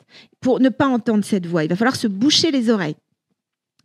Et bien précisément, pour revenir aux talibans, exactement pour la même raison, qui est que la voix d'une femme, c'est son utérus, en fait. Sur les planches anatomiques grecques, il y a des connexions qui sont faites entre entre la bouche, parlante, et le sexe, enfin l'utérus plutôt, et l'utérus. Les deux étant souvent, dit Carson, verrouillés, c'est-à-dire littéralement fermés par un même verrou. Et donc là, il y a une analogie à nouveau complètement farfelue qui est faite, qui fait, comme le montre très bien Carson, que la femme a deux bouches. La femme est censée avoir deux bouches. Donc, quand elle s'exprime, quand elle parle, c'est un flux qui sort de sa bouche, un flux qui n'est pas différent du flux menstruel, un flux qui n'est pas différent du flux des larmes, un flux qui n'est pas différent de ce que la table pythagoricienne, dont Monique Wittig a bien montré qu'elle va passer, mais alors avec aussi peu de rigueur que Aristote, d'une classification on pourrait dire mathématique, d'une table des oppositions, qui va faire des oppositions mathématiques, à une table des oppositions qui prend un sens complètement moral, en fait. Un sens judgmental, enfin un sens qui va le pur et l'impur, l'humide et le sec. Le sec, c'est l'homme. Le sec, c'est la voix grave, c'est l'homme, c'est celui qui, chez Hippocrate, ne doit jamais faire rectifier sa voix. En revanche, Hippocrate préconise des cures pour faire en sorte que ceux qui ont la voix aiguë, alors plutôt les PD en l'occurrence, parce que les femmes, c'est même pas, enfin, je veux dire, elles sont irrécupérables. De toute façon, elles vont pas avoir à s'exprimer dans l'espace politique, donc on va les laisser de côté. On va les laisser brailler d'une voix aiguë quand elles vont s'occuper des morts, et puis comme ça, on pourra leur dire, putain, ta voix aiguë quand tu t'occupes des morts, c'est vraiment insupportable. Et comment ça, ça te rend folle? Mais en fait, t'es folle dès le début. D'ailleurs, ta mère était folle, qui avait une voix aiguë, etc., etc. Donc, c'est littéral, ce que je vous dis là. C'est littéral. Qu'est-ce qui est littéral? C'est la psychose qui est littérale. Je vous le dis, quand quelque chose est littéral, il faut se méfier. Quand quelqu'un parle littéralement, il faut avoir très peur. La littéralité qui se passe toujours sur un seul plan, c'est la parole de vérité de la folie. Il y a une vérité de la littéralité, mais danger. Quand Aristote s'exprime de cette manière, il est dans une littéralité qui, à mon avis, ne renvoie qu'à son rapport totalement fou aux femmes et aux homosexuels. hein.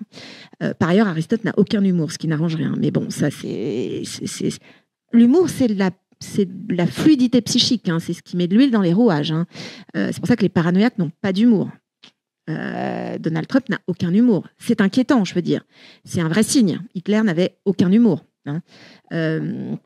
Quand il a dit « Qui se souvient des Arméniens ?», ça voulait dire littéralement « Tout le monde a oublié le génocide des Arméniens. Super, je vais pouvoir faire l'acte 2 qui va être encore plus fort. » hein. Donc, il faut entendre la littéralité, je pense. Donc, cette question de... Mais peut-être j'ai débordé complètement, non ? J'ai aucune notion du temps. Ça fait 1h30 que je parle ?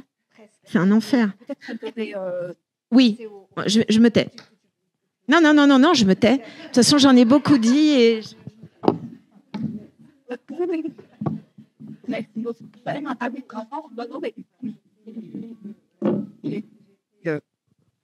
J'étais complètement happée.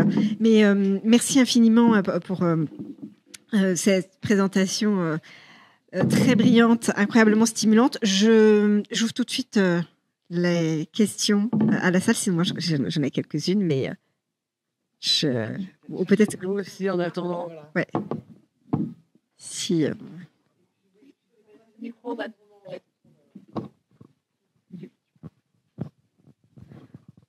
Alors, je sais qu'on a coupé en plein élan, donc peut-être que c'est un peu compliqué, mais...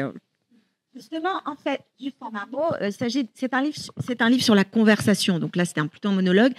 La question, c'est le mariage traditionnel est-il une conversation ? Je pense que vous avez compris que la réponse est dans la question. La réponse est non.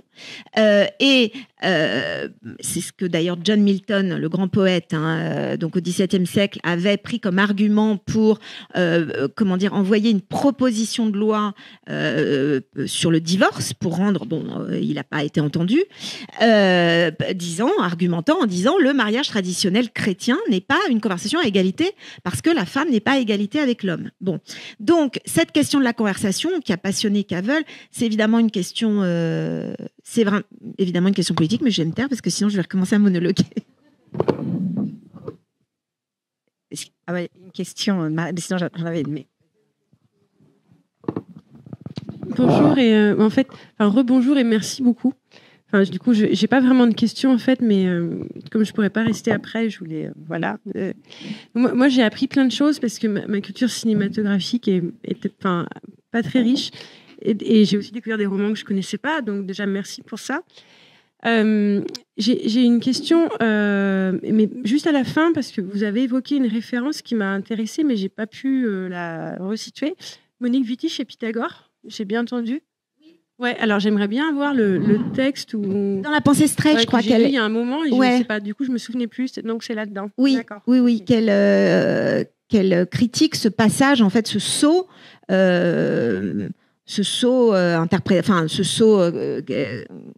de comment dire, qui passe d'une certaine manière de la quantité à la qualité d'ailleurs, qui passe d'une table mathématique à une table qui va justement introduire des jugements de valeur et des jugements de valeur qui sont essentiellement dépréciatifs envers les femmes, puisque l'humide, le sec et l'humide, encore une fois, c'est exactement ce que reprend Hippocrate, il reprend la table pythagoricienne, pour faire du corps féminin un lieu qui est pathologique, entièrement pathologique. Je veux dire, pas seulement quand la femme est malade. Ce diagramme-là, ce tableau, on le retrouve chez Bourdieu dans la domination masculine, parce qu'il le prend, en fait, il le commente. J'ai jamais lu la domination masculine. Il dit quoi ? Moi, j'avais pas le lien avec Pythagore, mais en fait, il montre qu'il y a une sorte de cosmologie orientée avec un nord-sud, est-ouest, et puis voilà, tout un ensemble de qualités dichotomiques, contraires l'une à l'autre, et qui sont en permanence masculinisées ou féminisées. Donc l'intérieur, l'extérieur, le chaud, le froid, l'humide, le sec. Voilà, donc on retrouve ça me faisait penser à ça, et juste j'avais plus le texte de Wittig en tête. Mais c'est tout en fait. Donc moi je vais laisser la parole, comme ça j'ai lancé. Mais voilà, juste merci pour tout.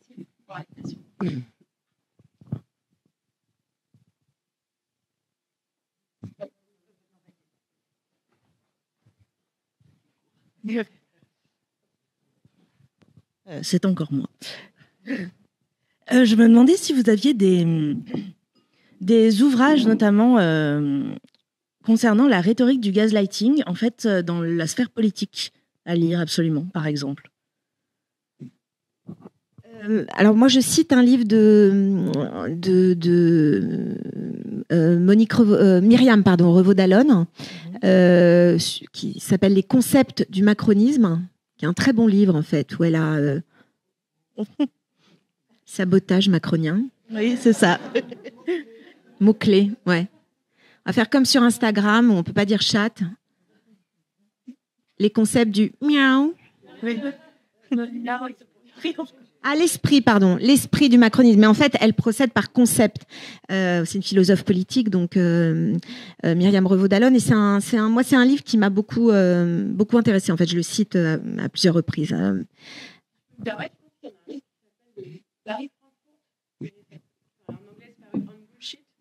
Et qui a été traduit en français de la comédie. Ah, je ne l'ai pas lu.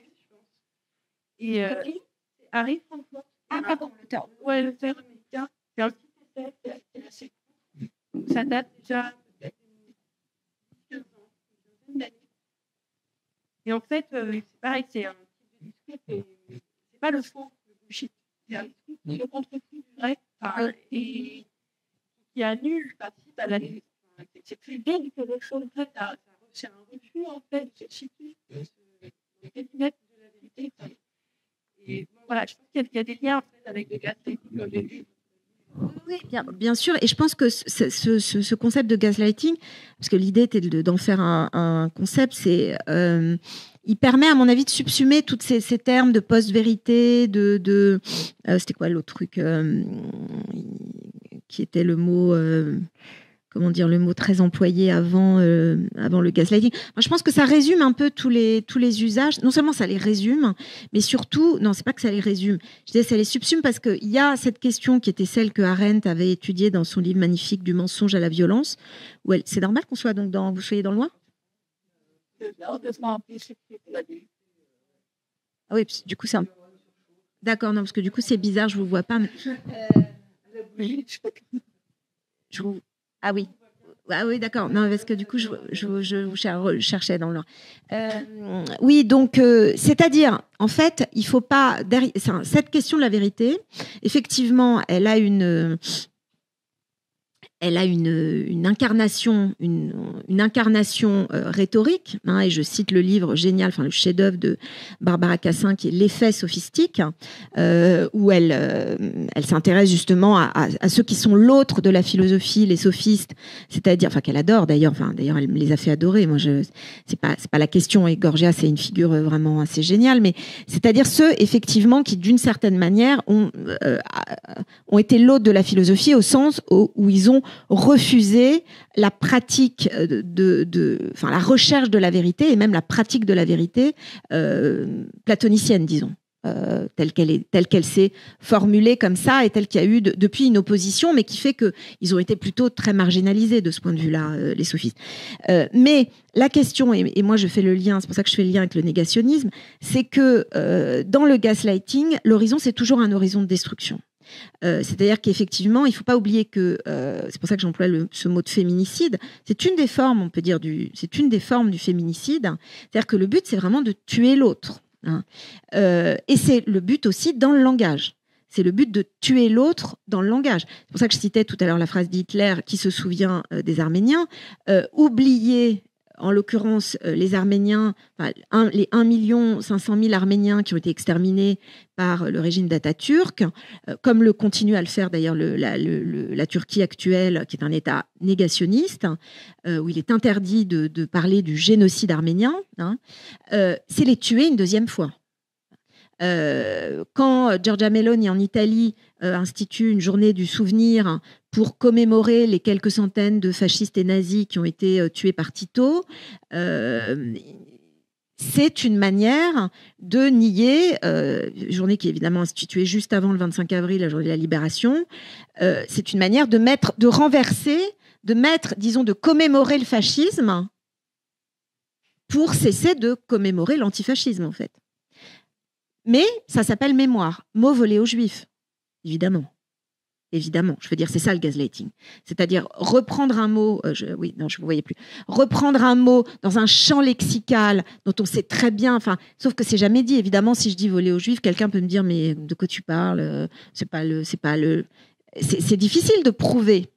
C'est difficile comment dirais-je, de démontrer. C'était difficile de démontrer que Faurisson avait tort. Un des plus grands philosophes français, enfin en tout cas, par ailleurs un de mes préférés que j'ai bien connu et avec qui j'avais d'ailleurs un projet de film adapté de cette histoire de Maria von Herbert, mais il est mort malheureusement et ça s'est pas fait, qui était Jean-François Lyotard.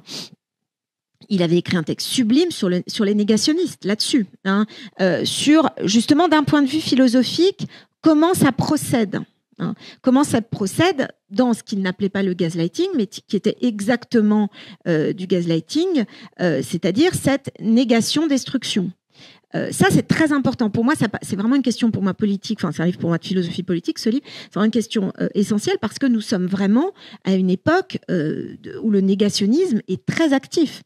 Hein, pas seulement parce qu'Éric Zemmour a été candidat à l'élection présidentielle en disant que Pétain n'avait jamais fait de mal aux Juifs et autres contre-vérités historiques, autres mensonges historiques, mais parce que, de fait, c'est ce qui se passe. Enfin, quand le Trumpisme repose sur la négation de ce que Arendt appelait les vérités factuelles. Donc cette question-là, elle est essentielle. Elle permet en fait, et c'était le but de mon livre, d'articuler en fait, de penser le lien justement, puisque je partais de là, le lien entre la violence conjugale et la violence politique. Et cette question du lien, moi je dirais de mon point de vue méthodologique. Elle est double, hein. C'est-à-dire que le gaslighting, c'est une destruction du langage humain, une déshumanisation du langage humain. C'est une destruction de ce que Arendt appelle le sens commun. Sens commun à entendre au sens littéral, c'est-à-dire au sens où si nous parlons, comme dit Wittgenstein, il faut être deux pour commencer à parler. Sinon, on est fou. Le langage privé, ça n'existe pas. Ou alors, c'est Aristote qui parle des femmes. Hein. C'est quelqu'un qui est tout seul dans sa tête, qui fait des analogies délirantes.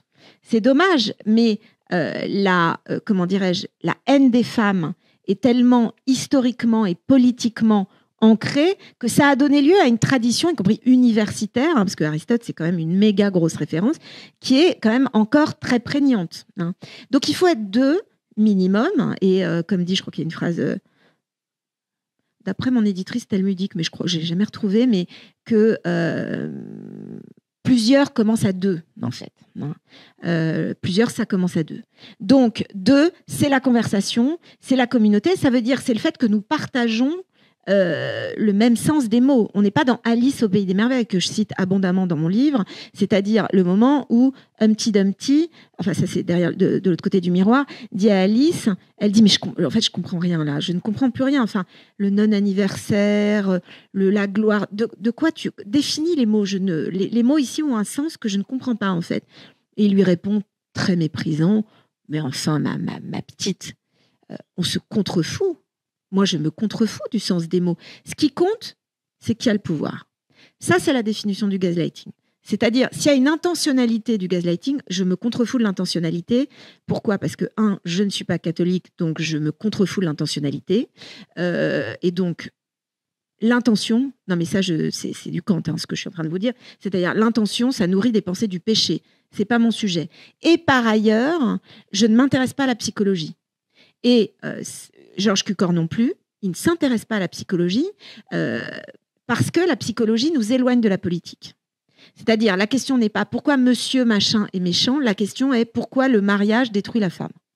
C'est pas du tout la même question, en fait. Donc, d'un côté, il y a cette entreprise de déshumanisation, on pourrait dire de déliaison, pour parler comme le psychanalyste Green, la déliaison, le gaslighting comme déliaison du langage. Et puis de l'autre côté, il y a ce que moi je fais, enfin, où j'essaye de faire en tant qu'écrivain, c'est-à-dire en fait l'exact opposé, c'est-à-dire précisément créer du lien. Créer du lien, je veux dire, oui, on pourrait dire du lien social, mais enfin créer du lien entre les mots déjà, parce que c'est exactement ce que font les écrivains. Comme dit Henry James, écrire, c'est pas mettre des mots les uns à côté des autres comme on tisse un collier de perles. Métaphore misogyne que je trouve absolument géniale par ailleurs, parce que effectivement, on n'est pas en train de faire ça, c'est pas de la déco en fait.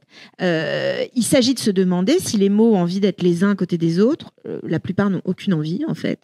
De les traiter comme nous, enfin c'est ce que font à mon avis les écrivains techniquement, comme des personnes, de voir s'ils peuvent être ensemble dans une phrase ou pas, à quel instant peut intervenir musicalement la ponctuation ou pas, etc. Selon un ordre qui est dicté par non pas la vérité à laquelle j'ai longtemps cru, c'est pour ça que elle m'obsède tellement, dans un sens, disons, philosophico-mathématique, mais je dirais la justesse, qui est un équivalent humaniste peut-être, ou en tout cas esthétique aussi de cette question de la vérité. Donc c'est comme ça que je reviens à la question du lien, en fait. Voilà. Et du coup, je me suis un peu... Enfin bref, Anna, arrête.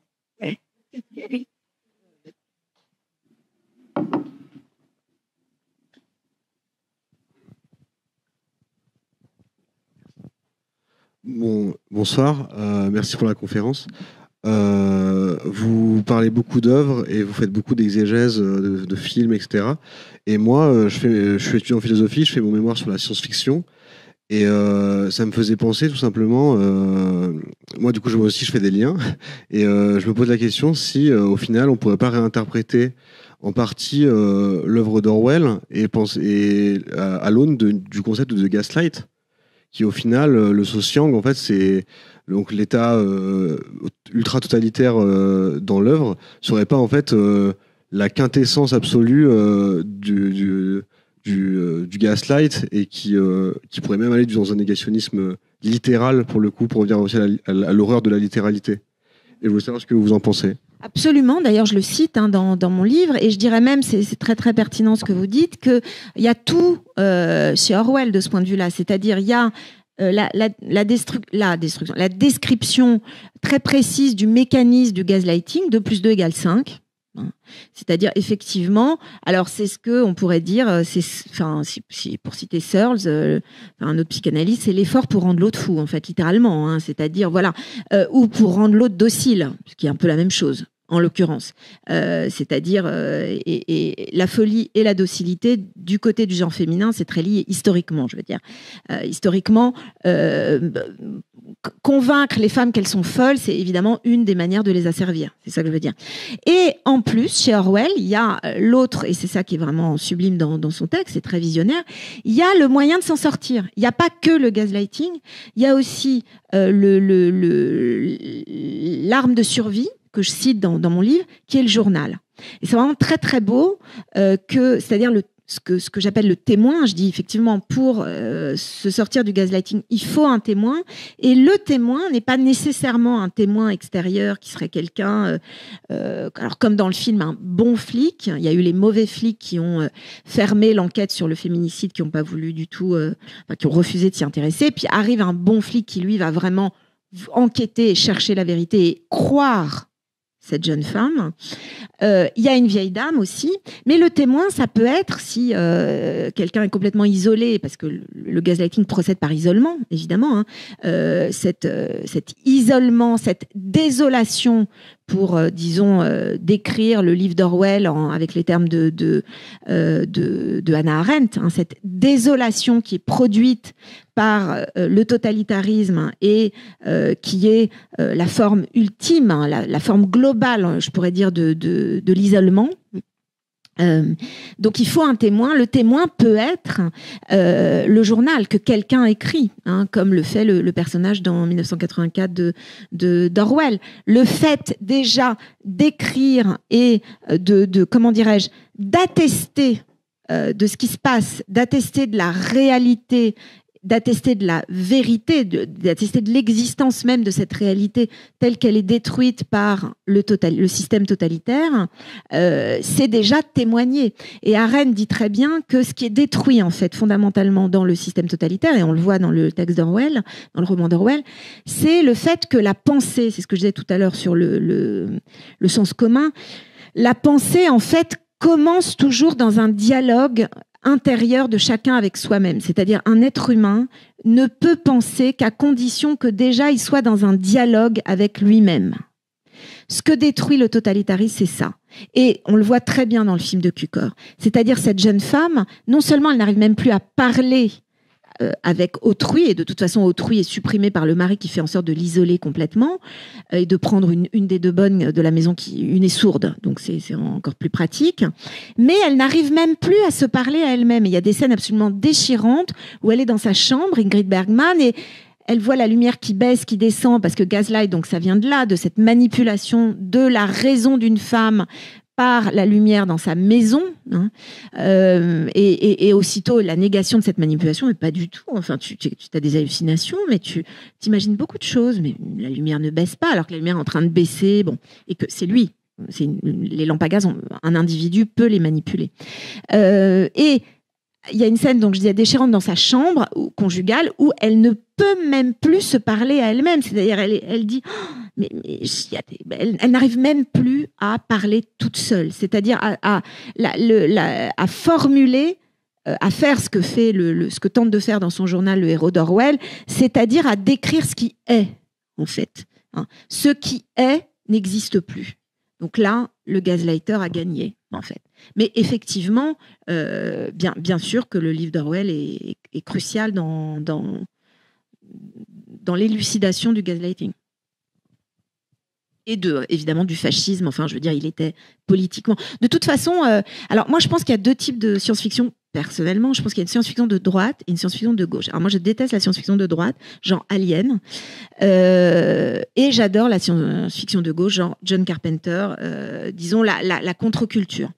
Et je pense qu'effectivement, ce qui est génial dans la science-fiction, c'est que c'est du documentaire. En fait, littéralement en fait. C'est-à-dire qu'on voit bien que moi je sais que depuis le confinement particulièrement, enfin ça fait très longtemps que j'adore tout ce cinéma et que j'aime énormément par exemple un écrivain comme Ballard, mais c'est vrai que j'en suis venue à être très obsédée par Ballard depuis le confinement parce que je trouvais que vraiment il avait tellement, notamment dans ses derniers romans des années 80, enfin le moment vraiment de critique du thatchérisme en fait qui fait notamment dans le livre du massacre par les enfants qui massacrent toute la ville idéale de riches dans laquelle ils vivent et tout. Enfin bref, tous ces livres-là de Ballard, il y a vraiment une description en fait documentaire de ce que nous vivons très en avance en fait. Donc c'est ça qui est génial, effectivement. Et le côté, disons, contre-culture va dénouer. Le plus grand film anti-gaslight, c'est marrant que je l'ai pas cité d'ailleurs, mais j'avais fait un livre sur Carpenter, donc c'est le film de John Carpenter, They Live, machin à Los Angeles, Invasion Los Angeles, They Live, où toute la question, donc c'est vraiment, ça se passe dans le pire moment du thatchérisme, dans un bidonville où vivent les Noirs, les chômeurs, enfin vraiment tous les outcasts de la société complètement marginalisés, écrabouillés, enfin en voie d'être exterminés par la société réganienne en fait. Et un chômeur qui débarque là et qui vit dans cette espèce de bidonville va trouver des lunettes qui permettent de voir la réalité. La réalité étant que derrière la société consumériste réganienne, il y a des slogans très précis d'obéissance, en noir et blanc. Donc voilà, tous ces films-là sont des films de manuels d'anti-gaslight, en fait.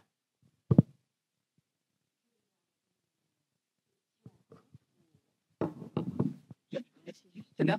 Ouais, on a encore un tout petit peu de temps. C'est toi. Oui, j'en profite. Ouais, je voudrais revenir à l'écriture de non-fiction. Moi, on réfléchit pas mal en ce moment avec beaucoup de collègues en histoire, évidemment en littérature, à comment écrire en sciences humaines et sociales autrement, sous des formes diverses. Ça peut être effectivement des films documentaires, ça peut être aussi, mais ça peut être aussi une forme romanesque. Moi, ce que je trouve formidable dans cet essai, c'est cette liberté dans l'écriture. Et notamment, ce qui est évidemment pour un universitaire très compliqué à faire, mais je trouve que tu y arrives vraiment brillamment, c'est de faire des liens justement avec des textes qui ont des statuts très différents. Et je pense notamment à la littérature enfant, à Alice au pays des merveilles. Bon, c'est pas tout à fait la littérature pour enfants telle que... Mais récemment, voilà, tu évoquais Fantomette dans une émission sur France Culture que je recommande, que j'ai absolument adoré. Bon, je suis une ancienne fan de Fantomette. Alors pour ceux qui ne connaissent pas Fantomette, c'était un livre pour enfants qui met en scène une héroïne, une enfant de 11 ans qui est une justicière masquée. Voilà, et par ailleurs autonome. Donc voilà, moi, cette manière de faire des liens avec des textes aux statuts différents, d'époques très différentes, mais ça, bon, à la limite, comme on est dans un travail de généalogie, ça, je comprends pas. J'ai trouvé ça extrêmement intéressant. Donc, je sais, est-ce que tu peux toucher à... Mais pour le coup, je pense, et c'est vrai que ça me touche de parler d'être invité aussi par dans un département de philosophie, parce que c'est vrai que quand je faisais ça, moi, à l'époque où j'ai fait ma thèse et tout, c'était vraiment très, très mal vu. Alors, je sais pas comment ça se passe maintenant, mais moi, j'ai jamais fait de hiérarchie, en fait. J'ai lu très tôt, j'ai eu des lectures vraiment, je sais pas, j'ai dû lire La Recherche du temps perdu à 9-10 ans, Ulysse de Joyce à 11, mais Fantomette, et j'ai continué à lire Fantomette à 30 ans ou à 40. Donc, et je n'ai jamais fait de hiérarchie, en fait. C'est-à-dire que je pense que c'est la question de la hiérarchie qui est une question bourgeoise, hein. C'est-à-dire, c'est une question, bon, j'ai pas lu du tout, moi, Bourdieu, par ailleurs, que je trouve très antipathique, par ailleurs, mais enfin, ça, c'est un autre sujet. Mais, comment dire, c'est une question, c'est la question du bon goût. Elle ne m'intéresse, mais alors, absolument pas la question du bon goût, d'autant que j'ai une vraie passion pour ce qui peut être nommé par la culture bourgeoise, ce qu'on peut appeler la vulgarité, hein, et moi, je suis d'origine italienne, et c'est une culture, l'Italie, où la question de la vulgarité n'a pas du tout le même sens. Il suffit de voir le baroque, hein, où il y a du camp, en fait, depuis, je sais pas, à minima l'Empire romain, et où, voilà, le rapport à la culture n'est pas le même, je pense. Par ailleurs, je pense que la vraie question, je me suis dit longtemps que elle se passait là, et que j'aime bien dire du mal de la bourgeoisie, mais au fond, la vraie question n'est pas là. La vraie question, c'est sans doute... Et peut-être ça a à voir avec une forme de trauma. Enfin, moi, j'ai eu une enfance assez traumatique que j'ai passé du coup à lire.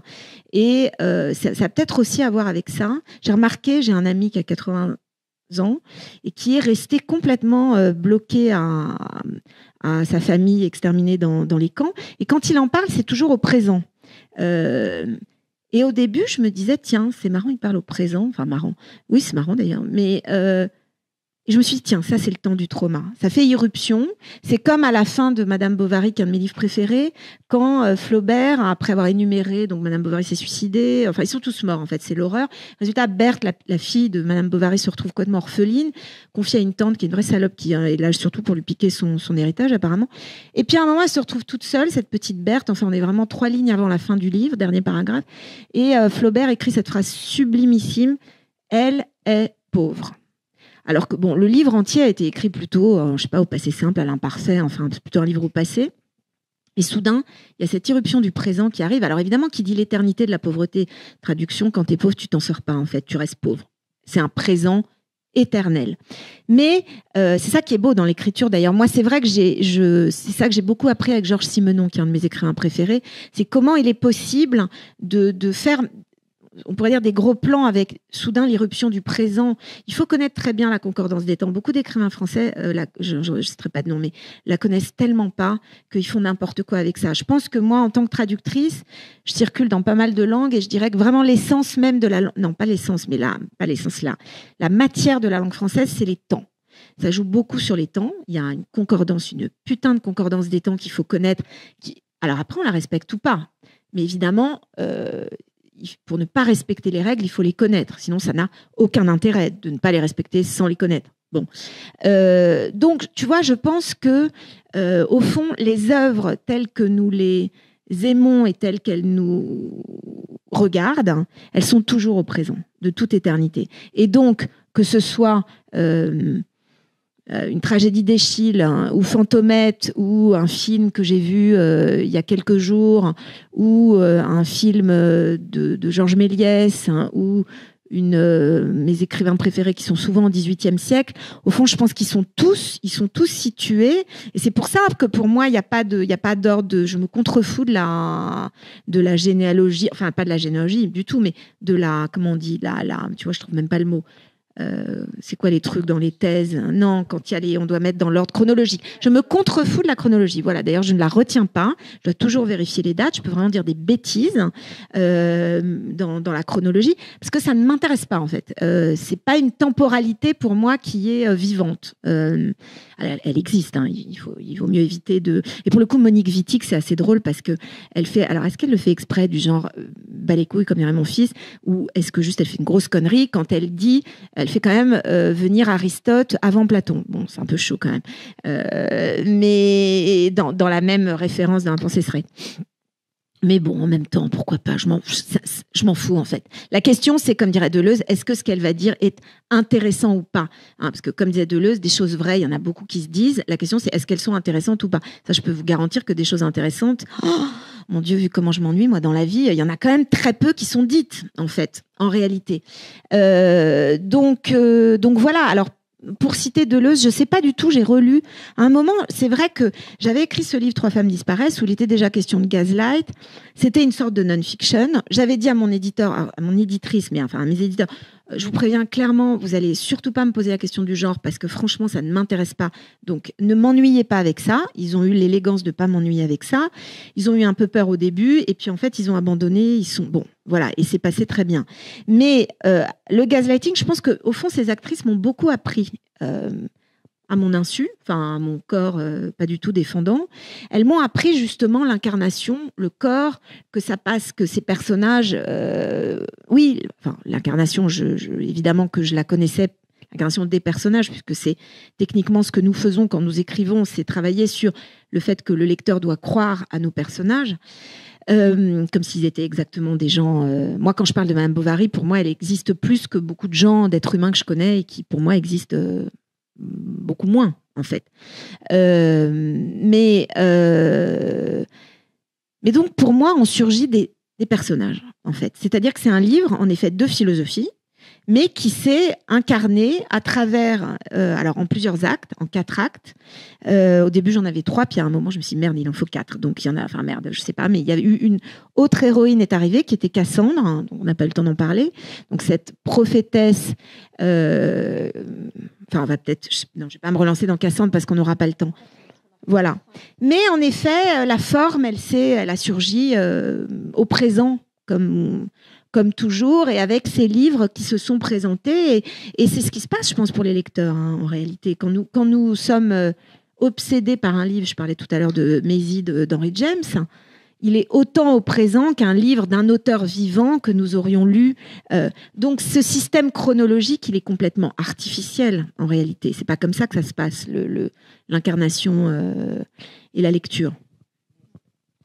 Mais on va s'arrêter là. Merci infiniment.